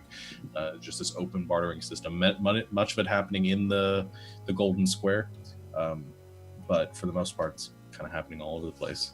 But after you guys get your fill of seeing the city and its sights and sounds, and sort of immersing yourselves in the Tabaxi culture, you eventually come just outside of the Golden Square. There's a gathering area, this courtyard, which essentially is functioning sort of like a tavern, just open air, lots of tables around. There's a fire pit in the center. The Tabaxi are kind of many of them gathered in this area, probably close to 40 or so, gathered around here, drinking, playing music, and just kind of engaging in open frivolity. As you kind of enjoy the evening and go about your business, Lil, you do learn from the Tabaxi that are there, and Star might be able to help you out a bit as well. Most of what they distill, and that the alcohols that they partake in are distilled from local flora in the area. They use, basically, it's just a combination of people trying different things. Families make their own alcohol. There isn't really a centralized brewery. If you want alcohol, you make your own. And they use whatever it is that they want, berries, roots, different spices that are grown locally, traded and bartered with, and basically everyone has their own tastes and individual preferences. So depending on the tabaxi you talk to, you'll get a different suggestion. Lil tries all the different varieties the beer garden has. Okay. And yeah, it ranges from some of them do kind of more ales and are able to brew and those sorts of things. Some decant or are able to or create wines, and some more like hard alcohols bordering on just straight ethanol. And it just, I mean, like I said, it's just a mixed bag depending on who you talk to. And you can engage and trade with them. And many of them are sort of providing you free things based on who you are and just the assumption that you're from out of town, and don't really require much in return. But for the most part, it's trading anything you have to get a drink, just odds and ends, things you might be carrying on your person. Given that we're going to the taverns and things where we're meeting people, where things would be being sort of cooked or prepared as well. I'm willing to bet that the cooking herbs that I have, which they may get through quite a lot of in a day, may be quite valuable here. Yeah. The herbs that you picked up, definitely along your travels and being sort of some things you picked up further out, could be pretty valuable if there's anything that you wanted to trade it for. At the minute, I'm just giving off. I've just gotten sort of picture of ale / beer / wine / spirit of choice for people. What kind of alcohol are you giving us? It's like a weird beer, wine, spirit mix. It's a cat kazi cocktail. Have you guys ever tried this thing called a dirty pint? It's great. Oh, we're going to feel this in the morning. Before anybody drinks anything. Ten's a little nervous now. Are you gonna purify water or something? Can I do a purify food and drink? Sure. On our stuff? Dan, say grace. I say grace. Okay. And as grace over the wine. As you say your blessing, you bless the food that you were going to partake of and purify it of any poisons or disease. We get poisoned one time in game, Savannah. One time. Okay, so it is called Survivor's Complex for a reason. That's very Just true. saying. We're not even at our house. I am keeping this team together. All right, but you all you bless it. You're certain that it is not poisoned or diseased, and you can all partake of that. Is anybody? Are you guys trying to stay somewhat sober before your meeting, or is there anybody that's just getting like plastered? I will clarify. Like what I meant, I was making sure people had their sort of drinks of choice and not that you're mixing what they wanted. Together. I'm not mixing everything together and pouring it down their throats yet. Okay. I think if anybody's been giving me drinks for playing music, like I'm probably pretty trashed right now. Yeah, and actually, just sitting there playing music, despite how good or bad it is, I mean, is an offering in and of itself to provide to this sort of this gathering, and many people coming up are giving you free food and drink for playing your music. So yeah, you get plenty to drink. All right, yeah. So I'm trashed, and like my loot has kind of gone a little off key again, but I don't care. I'm going strong. All right. Barb has found her place in the music world. Sean. Yes. So I am betting. No, I'm not betting. I know Lil's trying everything, but even though she's small, growing up in a winery, growing up pretty much drinking wine all the time, her tolerance is probably kind of high, but she probably, because it's a new area, because it's new stuff she's drinking, is there some roll you want to make to see whether she actually is getting drunk or not? I'm trying to be honest here. I mean... No, I got you. For the sake of things, in this case, I'm gonna, I won't make you make a roll. I'll leave it to you to decide. I mean, whether you guys want to, in a situation like this, is depending on what you're doing, I'll say that you guys are able to try to stay sober as possible. You got some time to work with, and I don't want to discredit you for taking or in any sort of hinder you for wanting to try all the new things. So yeah, you're good. Okay. I'll say probably Lil, because she doesn't get political intrigue. She just kind of trusts everybody's best intentions. She's tipsy. She's not trash, but she's tipsy. Yeah. Well, just your Lil's naturally trusting nature and not really having. I just imagine Lil like Stone Cold Steve Austin. Give me another one. Yeah.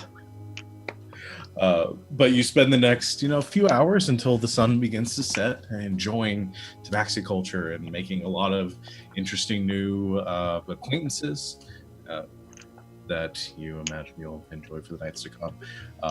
And before you guys set off to that, we'll go ahead and take our break here. As the festivities kind of continue before you guys head off to your secretive meeting with the prince. All right. So back in 10 minutes. Sound good? Cool. All right. So you're back in 10 minutes.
All right, we are back. So, as you all finish your festivities, and I figure out why I don't have my music on, that's the same song as on before. That's boring. There we go. All right, as you finish up your festivities for the evening and the sun sets, you all instinctively look up towards the ziggurat above you and begin to make your way that direction. Anything anybody's doing before you go to have your meeting? Nope. All right. You climb the steps of the ziggurat, all 1,000 of them, just up and up and up. Many of you regretting the drinks that you just had. I forgot that we were going to be climbing a lot of stairs, so I would put on my knee brace before Okay. we do that. You stop at the bottom of the stairs and settle. You root around in your bag and you pull out your knee brace and go to clamp that on and put that on your knee. Everybody just stands there for about 5 minutes watching Sadell do this. And after you get your knee brace on, Well, maybe if I was going to be embarrassed, then I wouldn't have done it. If I would have known, I'd have to hold up the whole dang party. it would've Sorry, happened. It's guys. okay, Sadell. We're so used to it by now. Probably one of us is like, "Hey, we're about to go up these steps. How's the knee?" Oh, right. Yeah. Sadell, you okay? Everything okay?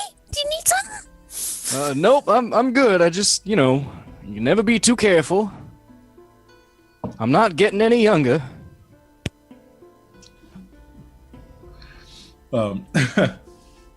You climb the steps, however, Shadow, with your knee brace on. It's not as difficult.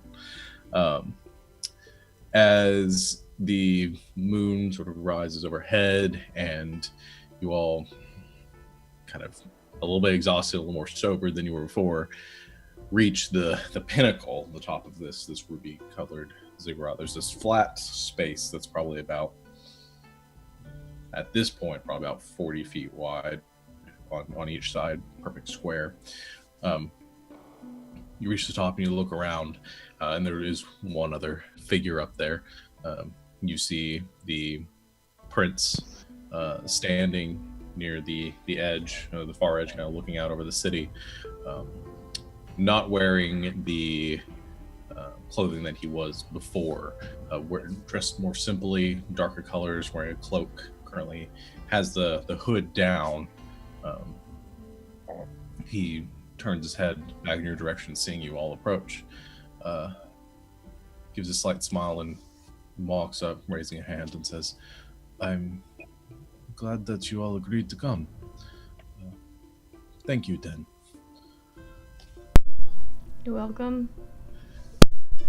I assume she's told you a bit about what we spoke of earlier.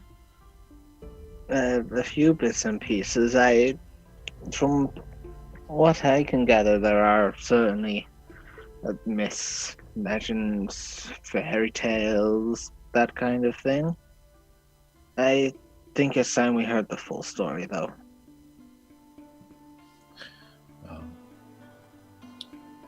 Sort of squints a bit and says, "Well, I guess I don't know where to begin. Do you wish to know why I'm here? What's going on?" I mean, that would be a great help.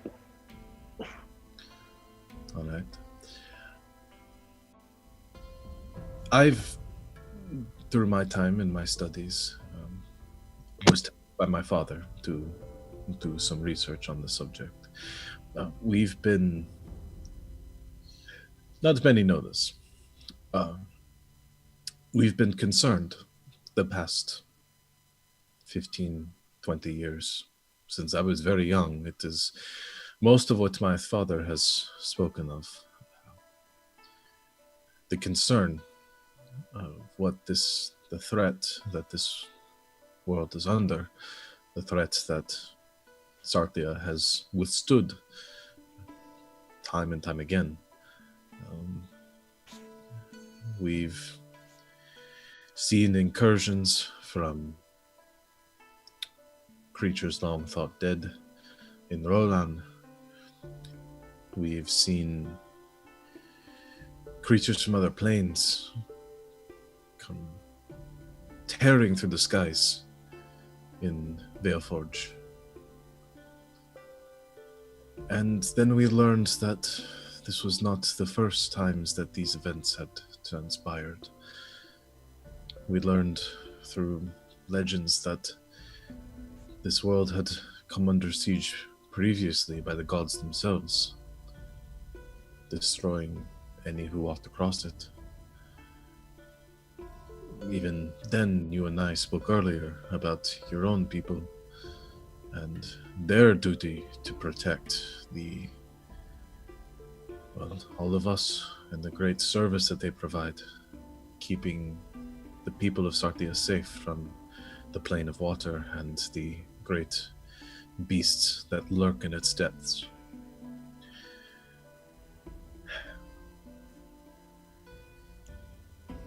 Given what has happened in Valeforge, we've rethought our stance on politics. Previously, the only problems we had was with Balavar, the eternal conflict there finally coming to an end, and our advancements of magic and technology causing or letting us do so through the efforts of those in places like South Harbor, looking towards you, Sadal, and the people of Roran.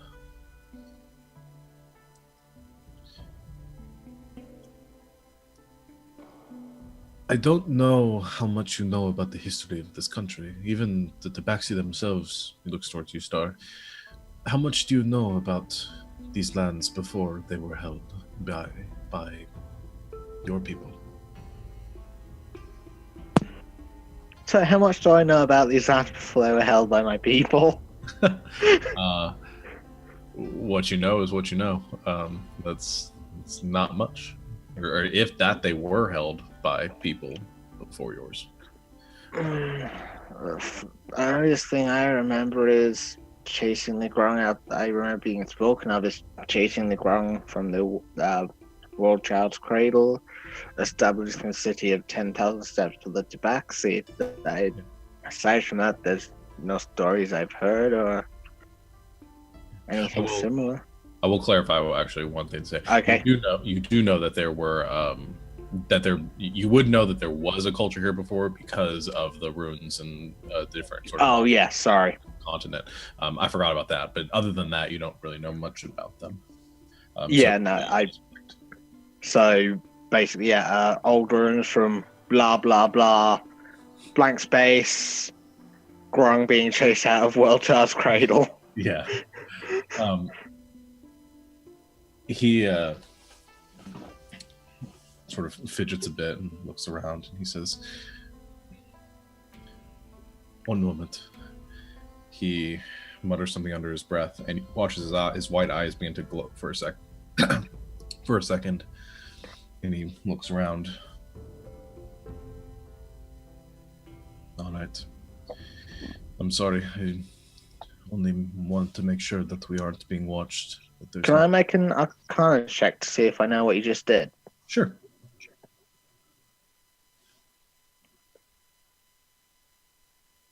Not gonna lie, Lil got super weirded out by that. Lucius is gonna do the same thing. I got a 12.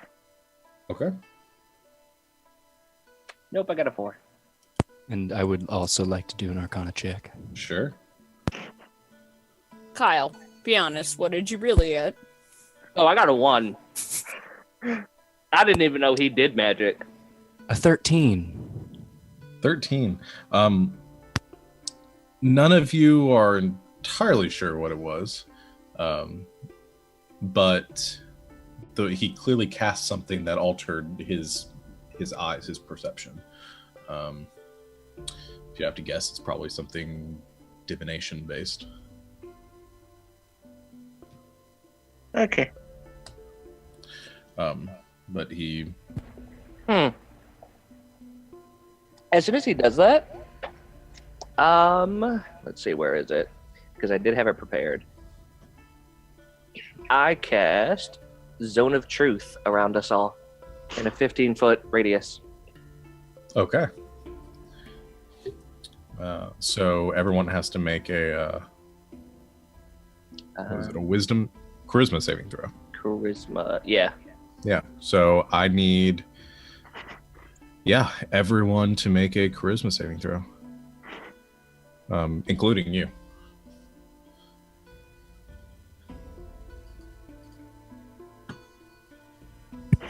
Obviously not advantage, right? No.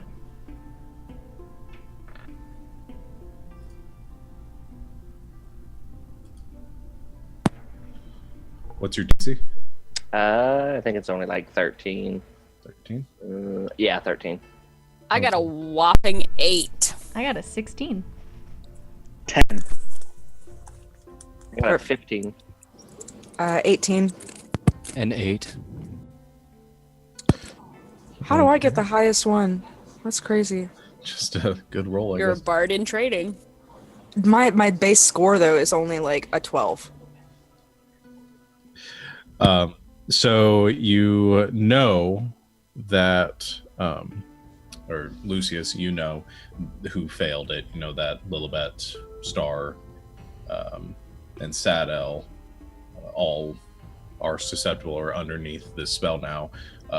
You know that he succeeded on his throw, though. Is it? Yeah. Damn it! And he sort of he looks to you and gives a understanding nod. He says, I know we aren't trusting of each other. I only wish to make sure that there aren't any invisible creatures or creatures in other planes that are listening in or watching this conversation. And I just wanted to make sure that you knew that I knew I wanted you to be serious and truthful. I understand. I am trusting her. And he points to Din. I'm taking her word. I don't trust you, but I'm giving you the benefit of the doubt because of a very good friend of mine. I understand.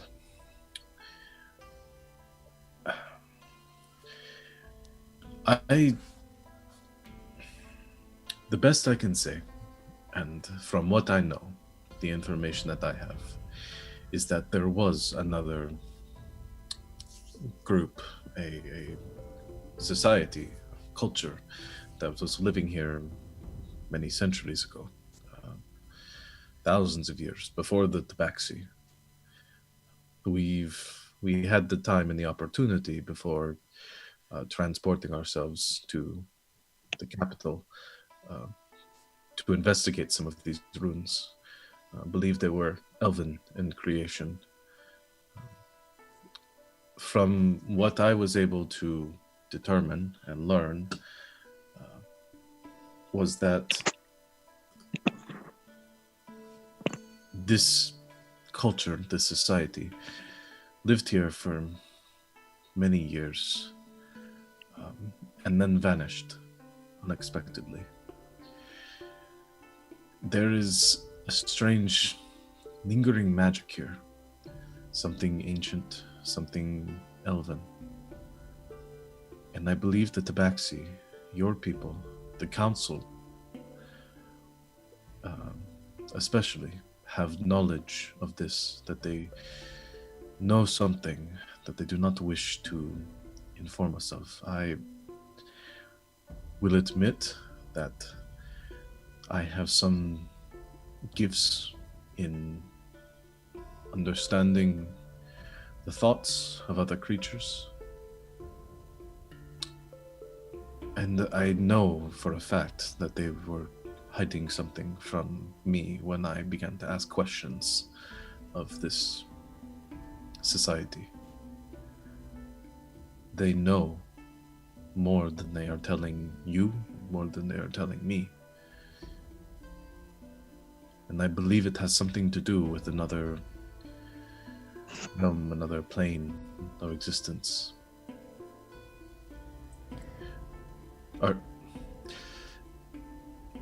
Do you know of the Twilight Realm?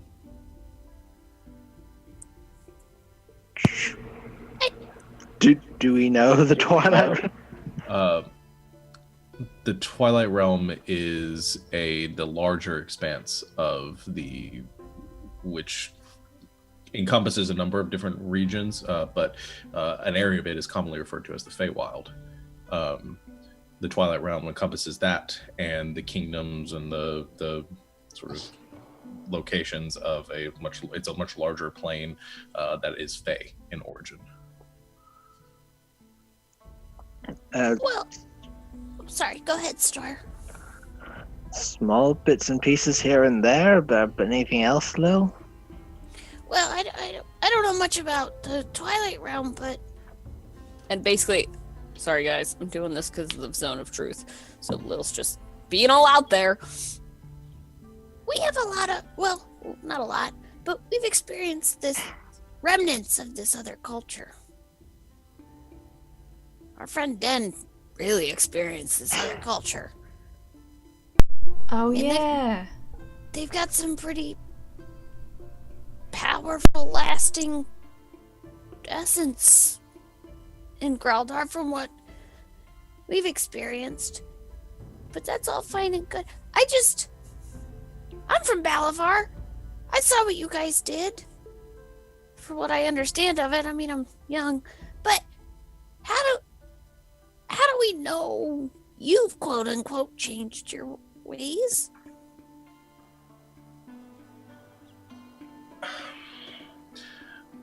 I cannot tell you that we have changed our ways, only that our ways are not understood or easily rectifiable. What happened in Balavar, as I said previously, was the result of a long-standing conflict between our people. The actions that my father took and his generals took were necessary to appease our people. There is a blood feud between those of the great Khans of the grasslands and those of the desert, of the tiefling kind. If we had ceased conflict with them, though it would have made sense and put us in better terms with other countries, it would have led to an uprising. My father would have been ousted, and somebody worse would be in charge. And yet that is already happening because you didn't.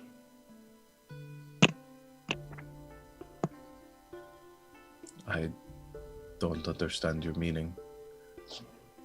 Are you that naive to think that there's not people in Balavar that wants to just rip Illivorn to the ground because of what you did? I'm sure that is the case. That was going to happen either way, and I'm pretty sure your father and your grandfather before him understood that there was a lose-lose situation, and so you decided to completely decimate an entire country and enslave thousands of people when you claim to hate that because we were once slaves as well. Do you see the dichotomy between what we are doing and what you say we are doing? I understand it better than most.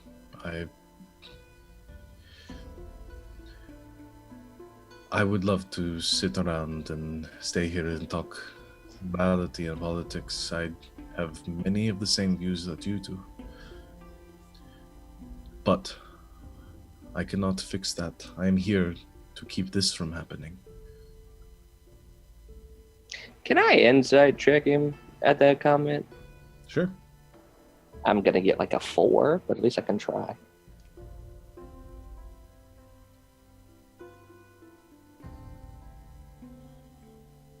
I got a 20. Not bad. 20. Nice. Okay, everybody take their headphones off for a second.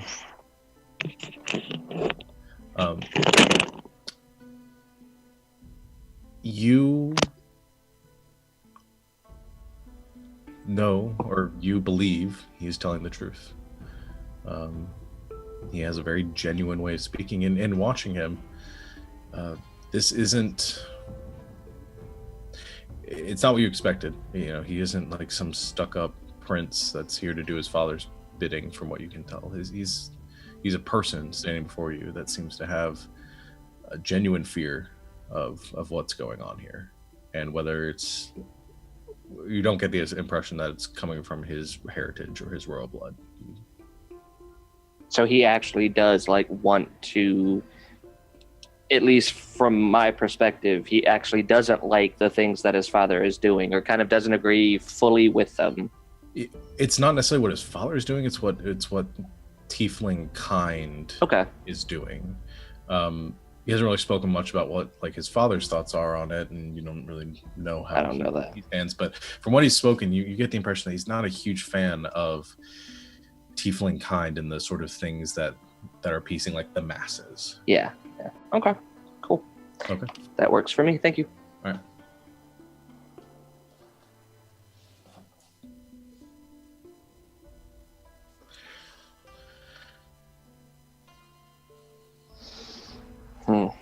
We will definitely... I understand exactly where you are coming from. There is something that I have been seeking since arriving in the city, one of my purposes for coming here. And I'll tell you this up front, and one of the reasons that I am alone right now. The Yuan are here for different reasons. They have their own motivations for being here. I have they understand my seniority and my power over them, but their reasons for being here are their own. You should not be discussing these things with them. We do not... we trust the Yuan about as much as anyone can. But there is only so much I can expect of them. They have a different culture than ours. So be wary of them. As you should of me, of course, and I understand that. There is when I was listening and hearing the thoughts of members of the council when I was questioning them, I heard them speak of or refer to something as the Singing Stone Archives. Allegedly, or from what I understand, they are within this ziggurat, though I have been unable to locate them so far. I believe that there may be some answers to what is going on here within those archives.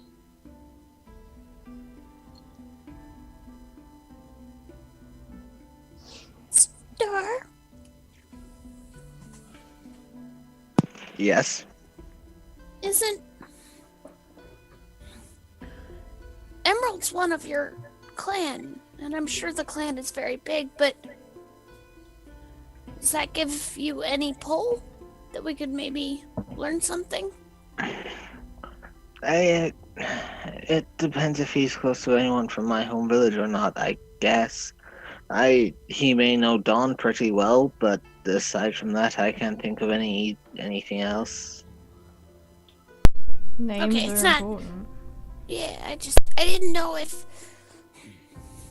the Tabaxi clans held loyalty first and foremost to their own members. What would I know about that kind of thing? Or what do I know about that kind of thing? I am one of them. Yeah, you would know the sort of hierarchy of the Swaying Tree clan. I mean, your village is one small part of the Swaying Tree clan is hundreds of thousands of Tabaxi, spread out all throughout the World Child's Cradle, comprising most of 10,000 steps. The leaders of the clans that are part of the council have pretty much all they live within 10,000 steps, along with some other small pockets of their clans. They don't really interact much with the general populace, and I mean, you would have as much sway as pretty much any other commoner going to speak with them. Okay, fair enough. I have another idea though. I'll need to go into the city and try to look for someone. An old friend. He took me traveling a few years ago. If anyone's heard anything, it will probably be him.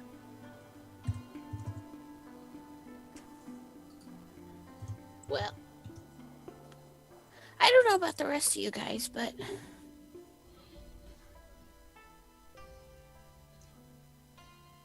what do we got to lose if we don't work together with him? Lucius, I defer to you. I mean, this touches close to home for you, so I defer, but he seems on the up and up. Surprisingly, I agree. I expected something completely else, and it may be just one hell of a ruse, but I don't know. Most of the time, most tieflings wouldn't say or do the things that you have said. You also said not to trust you, so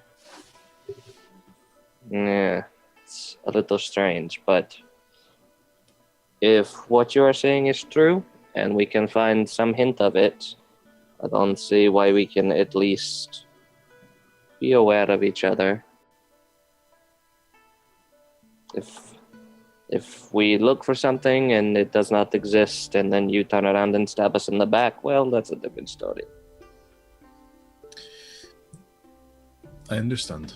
And when I said that you should not trust me, it is not that I do not wish for you to trust me. It is only that I understand your suspicions. And I will do whatever I can to keep you at ease.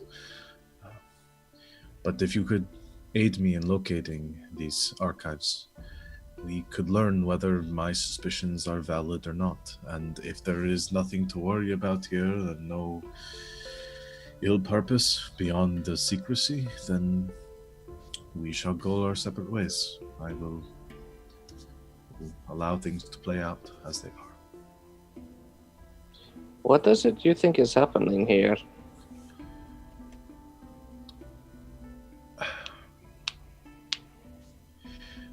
I believe that the Tabaxi are in concert or working with beings from another plane, that they have some sort of connection to them. I believe that these creatures are from the Twilight Realm, and that they have been providing the Tabaxi with support, aid, means to fend off the gnolls who should have long ago conquered this country.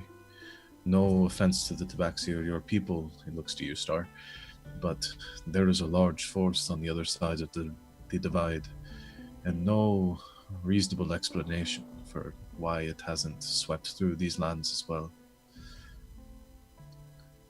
And we would wish to aid you, but it seems as though they have some other means of doing so themselves. We've also heard the rumors of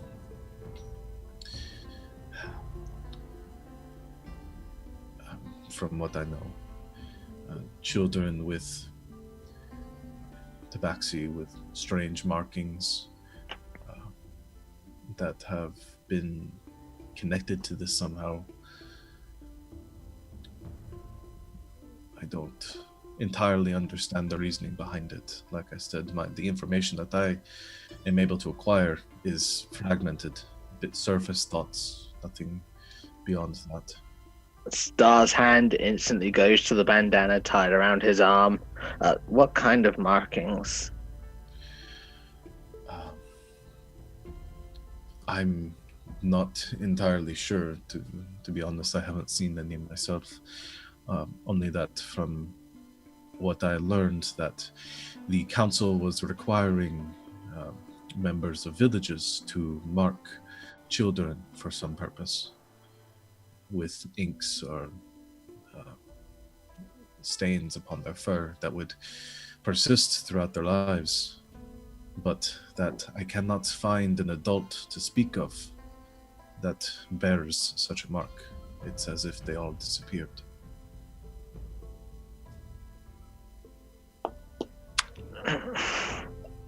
Would Lucius know anything about Faye? Like, you know, because I'm like, Kyle has an instant, like, has a thought of where this might go, but I don't think Lucius would know. Make an Arcana check. Okay. Sorry, while he's making a check, Sean, can I just ask you something very quickly, because I'm not quite sure about the Xanatry spell and how that would work. 11. Sure. Do you need to ask me privately or just? I need to ask you privately, really. Okay. Just for what kind of thing it is. Okay. Yeah, we're just for 1 second. With the Xanatry spell.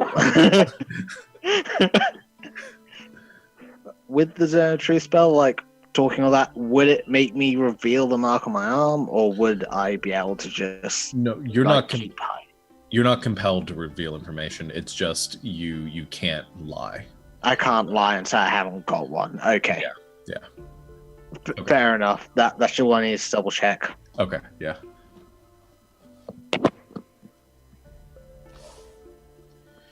Okay. And you rolled an 11, Kyle? Yeah. Okay. I mean, you know a bit. There's some sort of connection to elven culture, but otherwise. So I wouldn't know anything about, like, how fairies like to take children. I mean, there are like legends about stuff like that, and Okay. I mean, that's more of a personal thing. I mean, that's Okay. not like necessarily super meta knowledge that I'm going to crack down on. Okay. I just like to know. I mean, there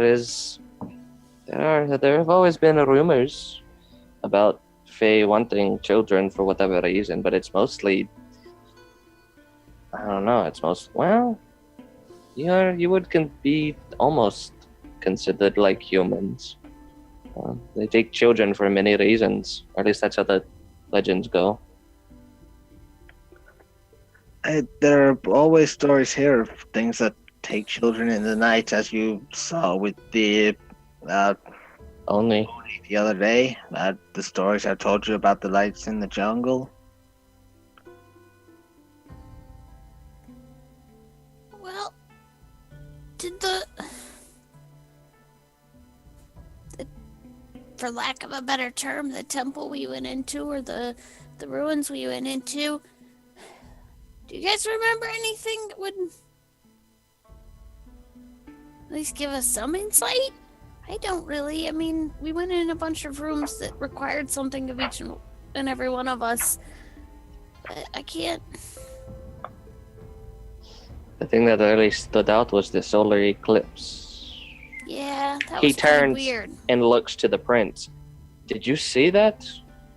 It was, what, a month or so ago? The Did eclipse? That's 2 Yeah. months ago, wasn't it? Yeah.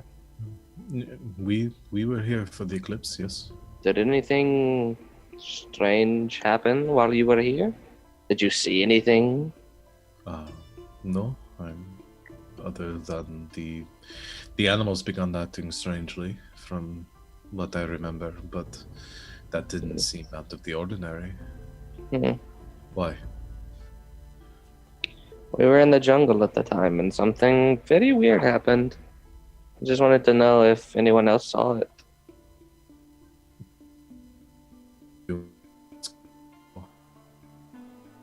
You want to say that again? Do you mind me asking what you saw?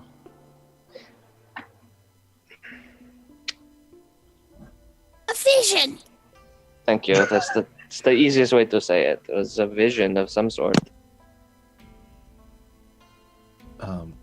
Each individually, but it was the same vision. We each had the same one.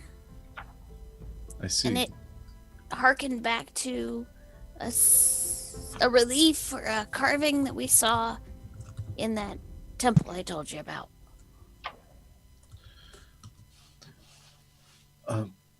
This temple, it was an elven temple.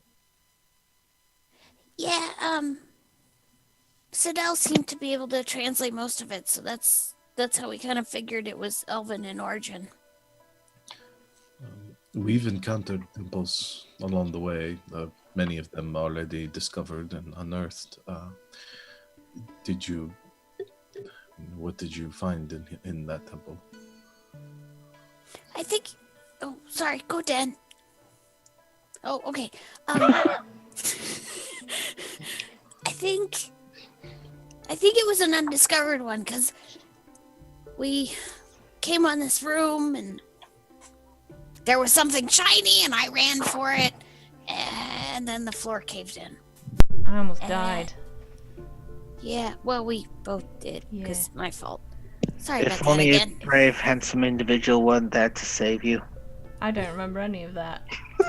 There was no one to save both of us. We just had to sleep it off, apparently. Anyway. You were unconscious at the time.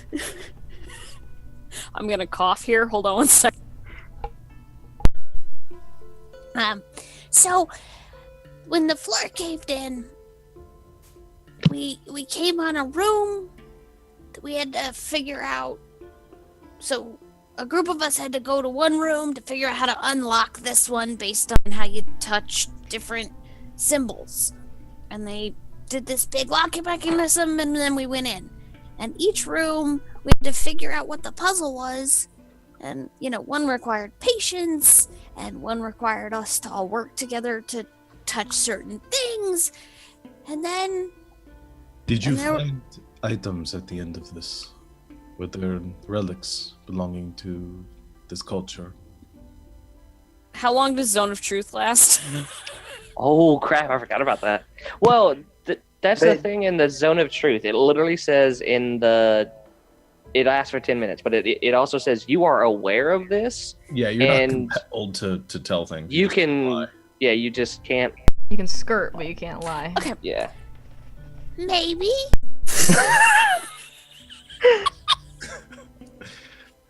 He kind of moves back and kind of moves away. You can tell he was getting sort of excited about it and very interested in what was going on, and sort of lost that regal bearing for a moment. He steps back.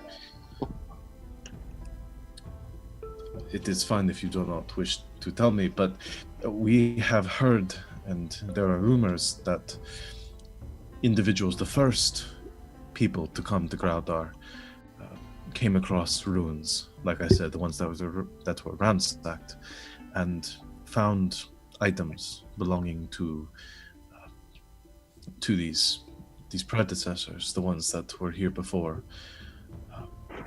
They have powers beyond any magical items that we've ever encountered. They take on the being of the wearer. I only asked to know if you had found anything like this, because it could explain your visions and what you had saw. Sorry, DM question, because I'm mixed up on timing in my head. When we were in the temple was before the eclipse? It was after the eclipse. So no, you were in the temple before the eclipse, way before. The temple was before the eclipse. The temple was dealing with the stuff at Fort Harrington. Yeah. After that, we went back to the fort. We left Fort Harrington. Star left all of you. Then the vision happened. Yeah, because the solar eclipse, and then we found the pit with the Oni. Yeah. That's okay. It. For some reason, I had crossed that in my head. Yeah, but if something was presented to each of us, I was given the impression that wasn't. It was only given to those worthy. Those who were meant to get it. From what we've seen, it's the person that takes it. These items they take on the aspects of the wearer, but anyone can claim one. And they cannot be taken by someone that is bound to until the moment they have died. Oh. Then it Wow. returns to its original state. Just as a note, I would disagree that anyone can just go through these temples. I just want to put that out there. That was very hard. From what I hear, they are very dangerous, meant to weed out any that wish to traverse them. Many that have claimed these items have done so by circumventing the trials themselves. Going through it properly may cost you an arm and a leg. I'm sure it would. Lucius pushes him off the cigarettes. Star, Make a dexterity too saving soon! Too soon! Star, make a dexterity saving throw.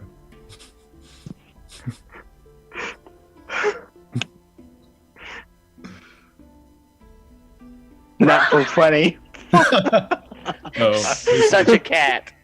Lucius, you shove Star to the edge, and Star, with feline agility, you reach the edge and you just sort of balance yourself there for a second before cartwheeling to the side and placing yourself back on the ziggurat firm ground.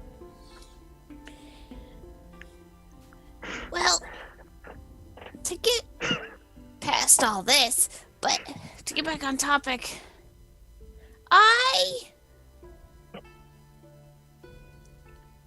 what's your end game? I mean, what are we fighting? What are we trying to save? I know you want us to find this library or whatever, but I'm still not clear on what we're doing. I explained this a bit to Den. Her people, as we spoke with before, her ancestors have done much of the same things as we have. We're trying to seal off to keep these incursions from happening, the same as the Tritons did, the same as was attempted in Valeforge. Yes, Den, I feel like you were about to say something.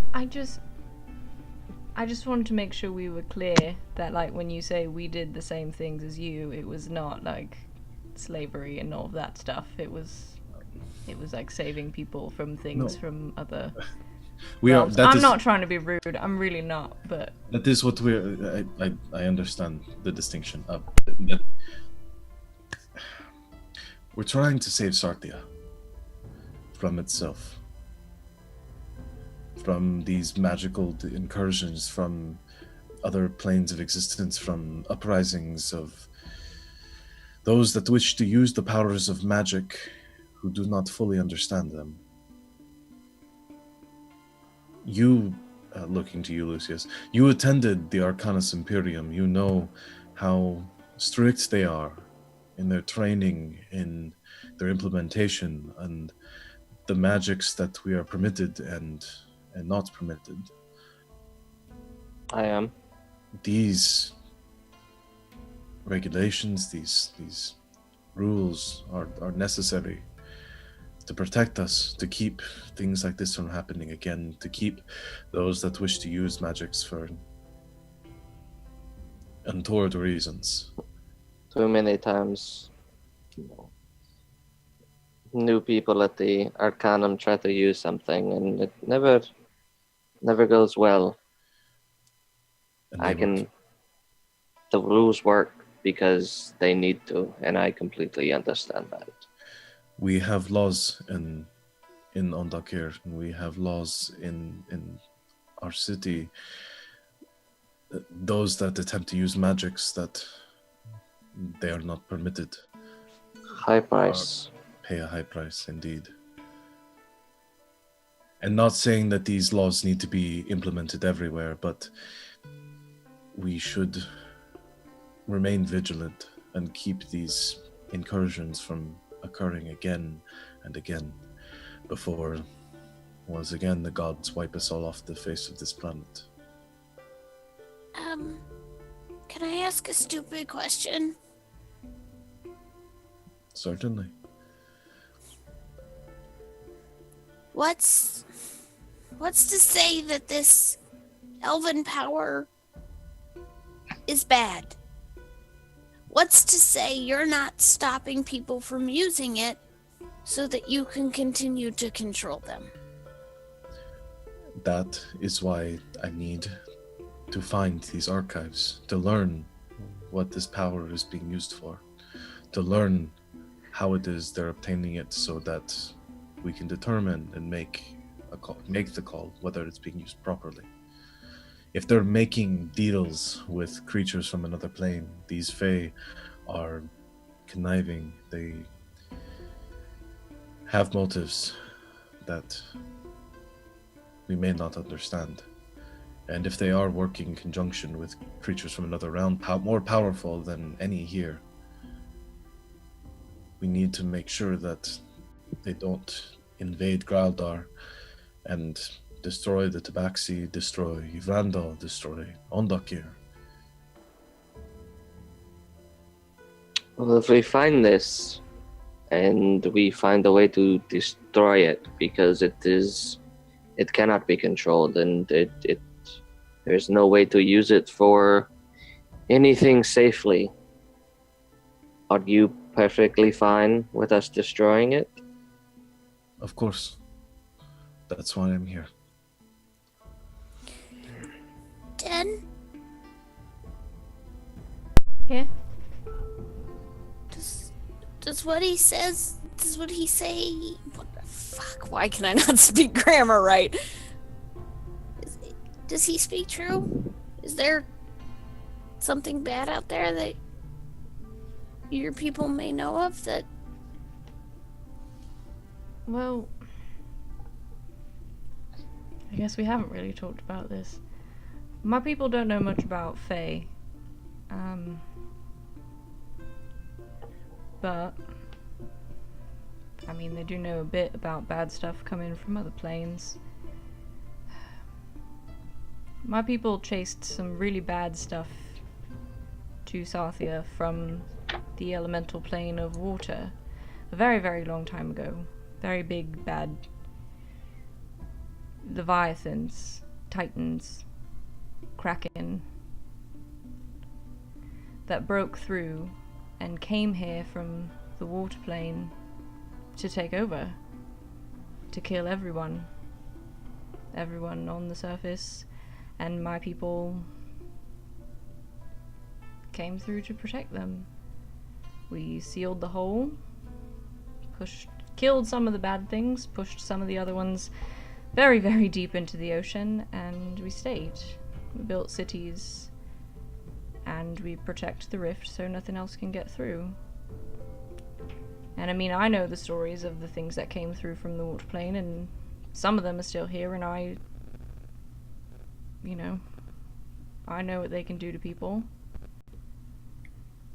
So I don't really trust something that came from another plane that's very big and very powerful, and if things were as bad in Valeforge and in Roran as you say they were,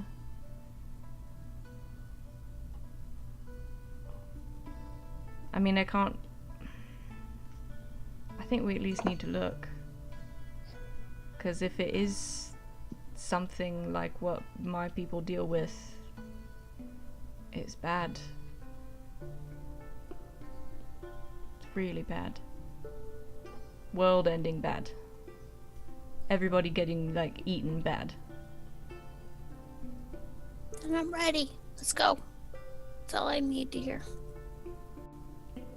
Yeah, we need some more information, but I think you're right. And if it's not bad, then we just leave it alone. But I just don't want to take good power away from good. yeah.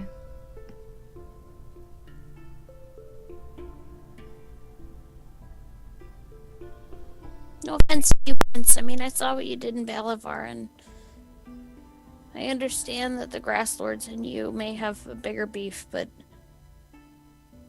the smaller folk took a toll that in a fight we weren't a part of. And I don't want to see the same thing happen here to the Tabaxi if they don't deserve it. There are smaller folk that don't factor into your wars but seem to take the brunt of it. I was in Balafar. I was on the front lines. I watched what the troops did to cities and towns for no reason. I understand that things are different in the capital. People want to hear what they want to hear. But there's a difference between hearing that these people are savages and need to be destroyed and being on the front lines and walking into a city that is like this, beautiful and thriving with their own culture, and then burning it to the ground for that propaganda.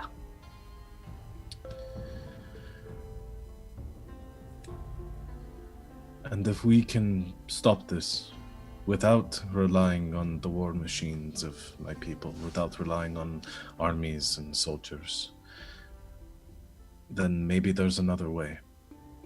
Maybe none of this is needed. If you can help me here, I can prove to my father, I can prove to my people that there is another way to stop this from happening. I don't think any of us would put the sins of the father on the son. Not anymore.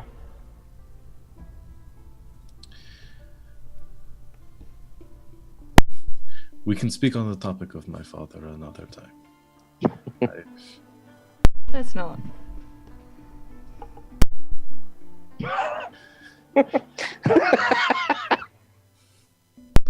Let's not talk about dads.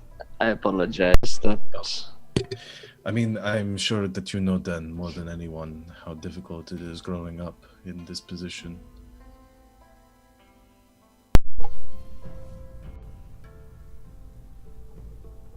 I know what it's like to have a dad who's very, very different from you, and whose decisions you question.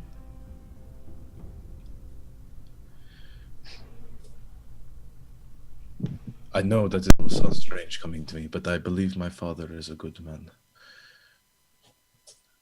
We can speak more on it later, but perhaps one day, when all this is over, we'll be able to understand more of each other's cultures.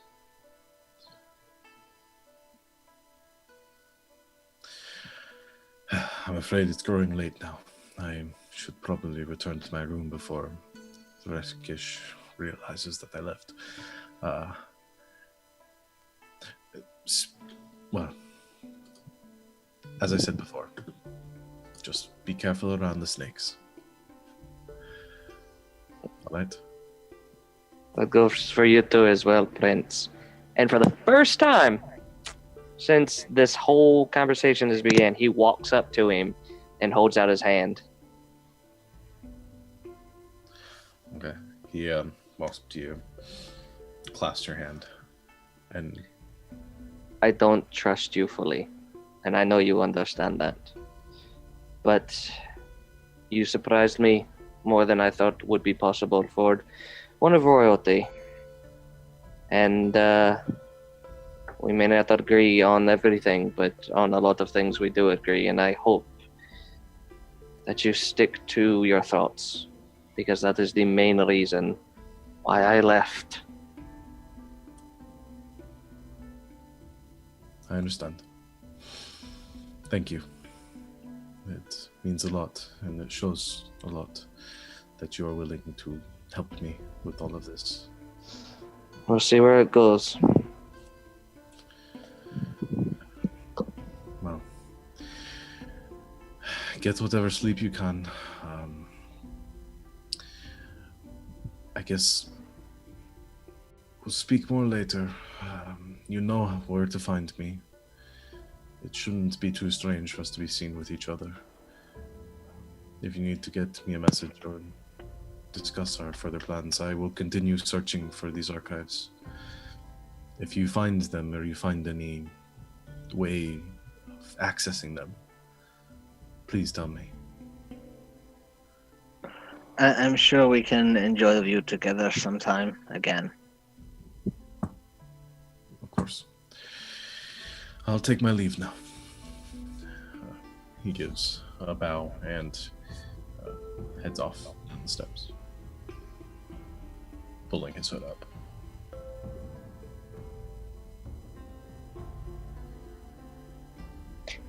He might stab us in the back the first chance he gets, but that was a lot more civil than I thought that would be. Told you. You think? You think that was his, like, that's his plan? I don't get that. No, I don't want to. There's a part of me that does not want to believe that that's what he is planning, but being there, seeing it, there's still a big part of me that thinks that this might all be a ruse. But him meeting like this, without any of his ambassadors, without any guards, it does put the mind at ease a little bit. We've also seen and lived through encounters of this old tribe, society, people. Something on this island definitely stinks, and it's not just the rotting trees in the jungle. Have you kept talking about the darkness in the jungle? I know that's usually fairy tales to tell your children to stay in at night, but over the past few months, years, have you seen anything that could mean that is growing, that might actually be real? The past 5 years I've been in Irandal. Mm. I wouldn't know.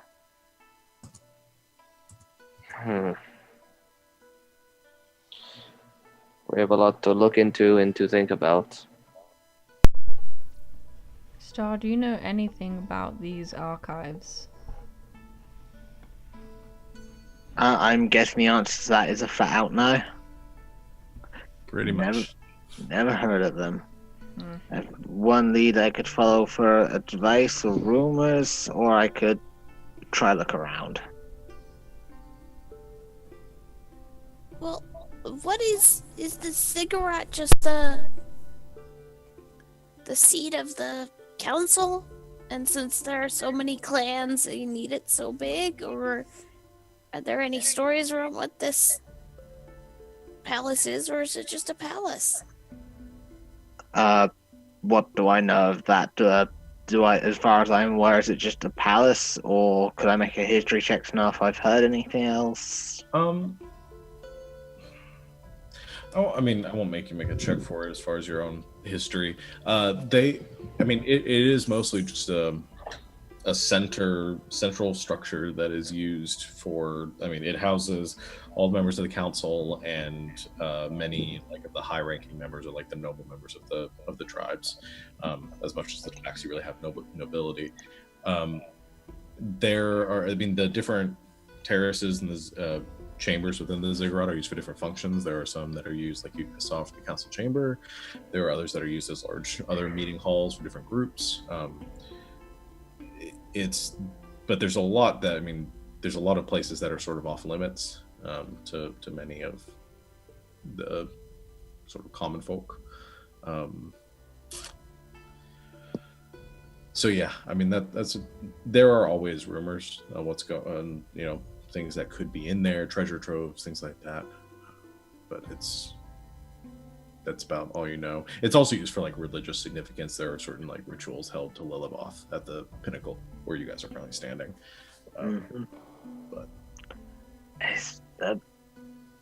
well, it's where the council sits. It's where they meet. There are rituals held here as well.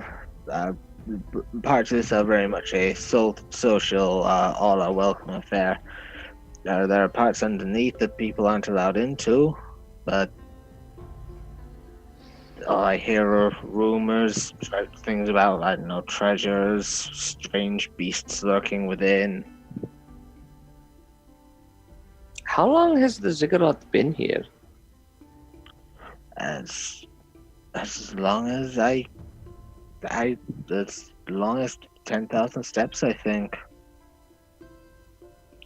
Did the Tabaxi build it, or was it something that they found and thought to use as the center of your capital? I have no idea. Well, maybe we can use our standing as representatives of the delegation to get a little more access. I mean, I'm a paladin of Lilavoth. Maybe I can use my god's powers for good and find out what's going on. If the prince couldn't get anywhere else because of his standing, I doubt we will. As for being a priestess or paladin of Lilavoth, rather, you might be given privy to the rituals, but if they're closely guarded secrets, I'm not sure the best way to go about asking about that. You could ask about the rituals, but I don't know where that may lead you. Well, it's worth a shot, I think. Sounds like someone needs to do some creeping around. Mm-hmm. Also, For now, go ahead. Perhaps you should find your rooms. There's stuff in the city I want to go look at myself, if you don't mind. I'll definitely be taking the long way back, though. Yeah, we did enough talking to last me a lifetime today. Yeah. It's starting to sound like my dad. And I need hate another. him. I need another drink. Who wants to join me? Me. I'll join. I do have a question, though. Archives. I thought you were done talking. No, it's okay. This is just a question I just thought of. Archives. Like books and stuff, do we think? Or like they're keeping magic stuff? Is this gonna be books? It's probably a little of both. That's what I was gonna say. Alright, here's the thing. Why don't both? I'm not good at books. Well, I am good at books. At all. So, is there like something else I can do while you guys do the books? We can talk about that later. I just want to put it out there. Me and books, I'm not going to be any help with that at all. If it's like this, the temple we went into already, you were the first one to figure out to sit still. Yeah, I didn't have to read that though. I understand that, but if this is part of that, I think you're gonna be just as helpful. I don't think you need to worry. You're very wise, Den. You may not like books, but you can help in other ways. Books don't like me. Your intuition's pretty spot on. Use them as weapons. It's the best form. That's a good idea. Alright, we'll do the books tomorrow. Or we'll do the sneaking, and then hopefully if we Yeah. find the books, we'll do the Do books. the books. Alright. Let's go drink. I will see you all back in our rooms later. I am going to see some of the sights by moonlight. Star, be careful. I will. I'm sure the city holds no secrets from me. And then he jumps off the ziggurat. Basically, Assassin's Creed style. Yes. Full. Yeah. We were told we had rooms in the Ruby Terrace. In Is the that right? In the ziggurat. The ziggurat. Okay. Sorry. Yeah. So some of you head back to your room. Some of you head off to get drinks. Others of you, the Star, you head off to seek out some information. All right. Well, that is where we will go ahead and end our session here for today. So, yeah, I'm gonna have to end a little bit early. Also, trying to get into that habit of 3 hours, since that's what we're gonna be doing in the future. No one died. Yeah. Yeah. I told you No one guys you lost can any trust me. appendages. You guys gotta trust me. So Only we'll pick one up- bad joke was made about Den's arm. Bad joke. So I'll pick up next time. Alex, just make a note of. I assume you're going to see. We'll talk about that, and Yep. we'll pick up with that next time. But good game, everyone. Yeah. Political intrigue. Yeah.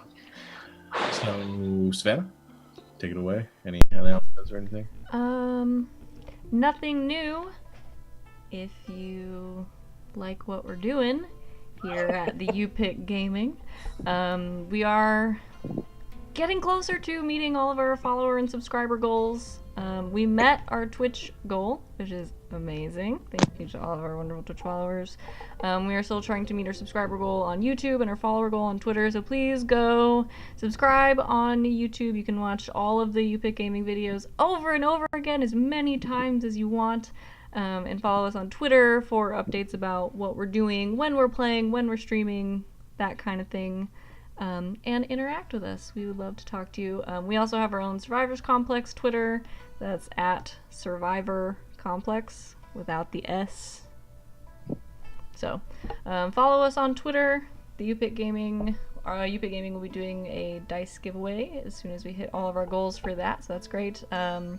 If you like our character art, which we have there on our overlays and in our tokens when we do battles and stuff, our great friend Julie did those for us.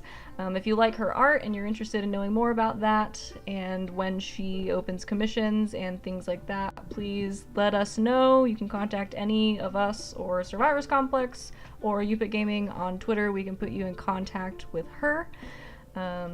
If you like our music and you want to use it in your own games at home, all of our music is from Incompetech. It's royalty free. It's great. There's all kinds of stuff on there, ranging from the very dramatic to the very upbeat to the very sad to probably some elevator music and stuff. So there's a lot of good stuff on there. Go use it. We love it. If you like our overlays that we use, our player and friend Sarah made those for us, so if you like them, if you want to talk to her about that or you want to get some cool Sarah made overlays of your own, contact her on Twitter. Her handle is right there above her pretty face on the overlay. And yeah, tomorrow at 2 o'clock Pacific, I should know. Yes. I'm playing in this game.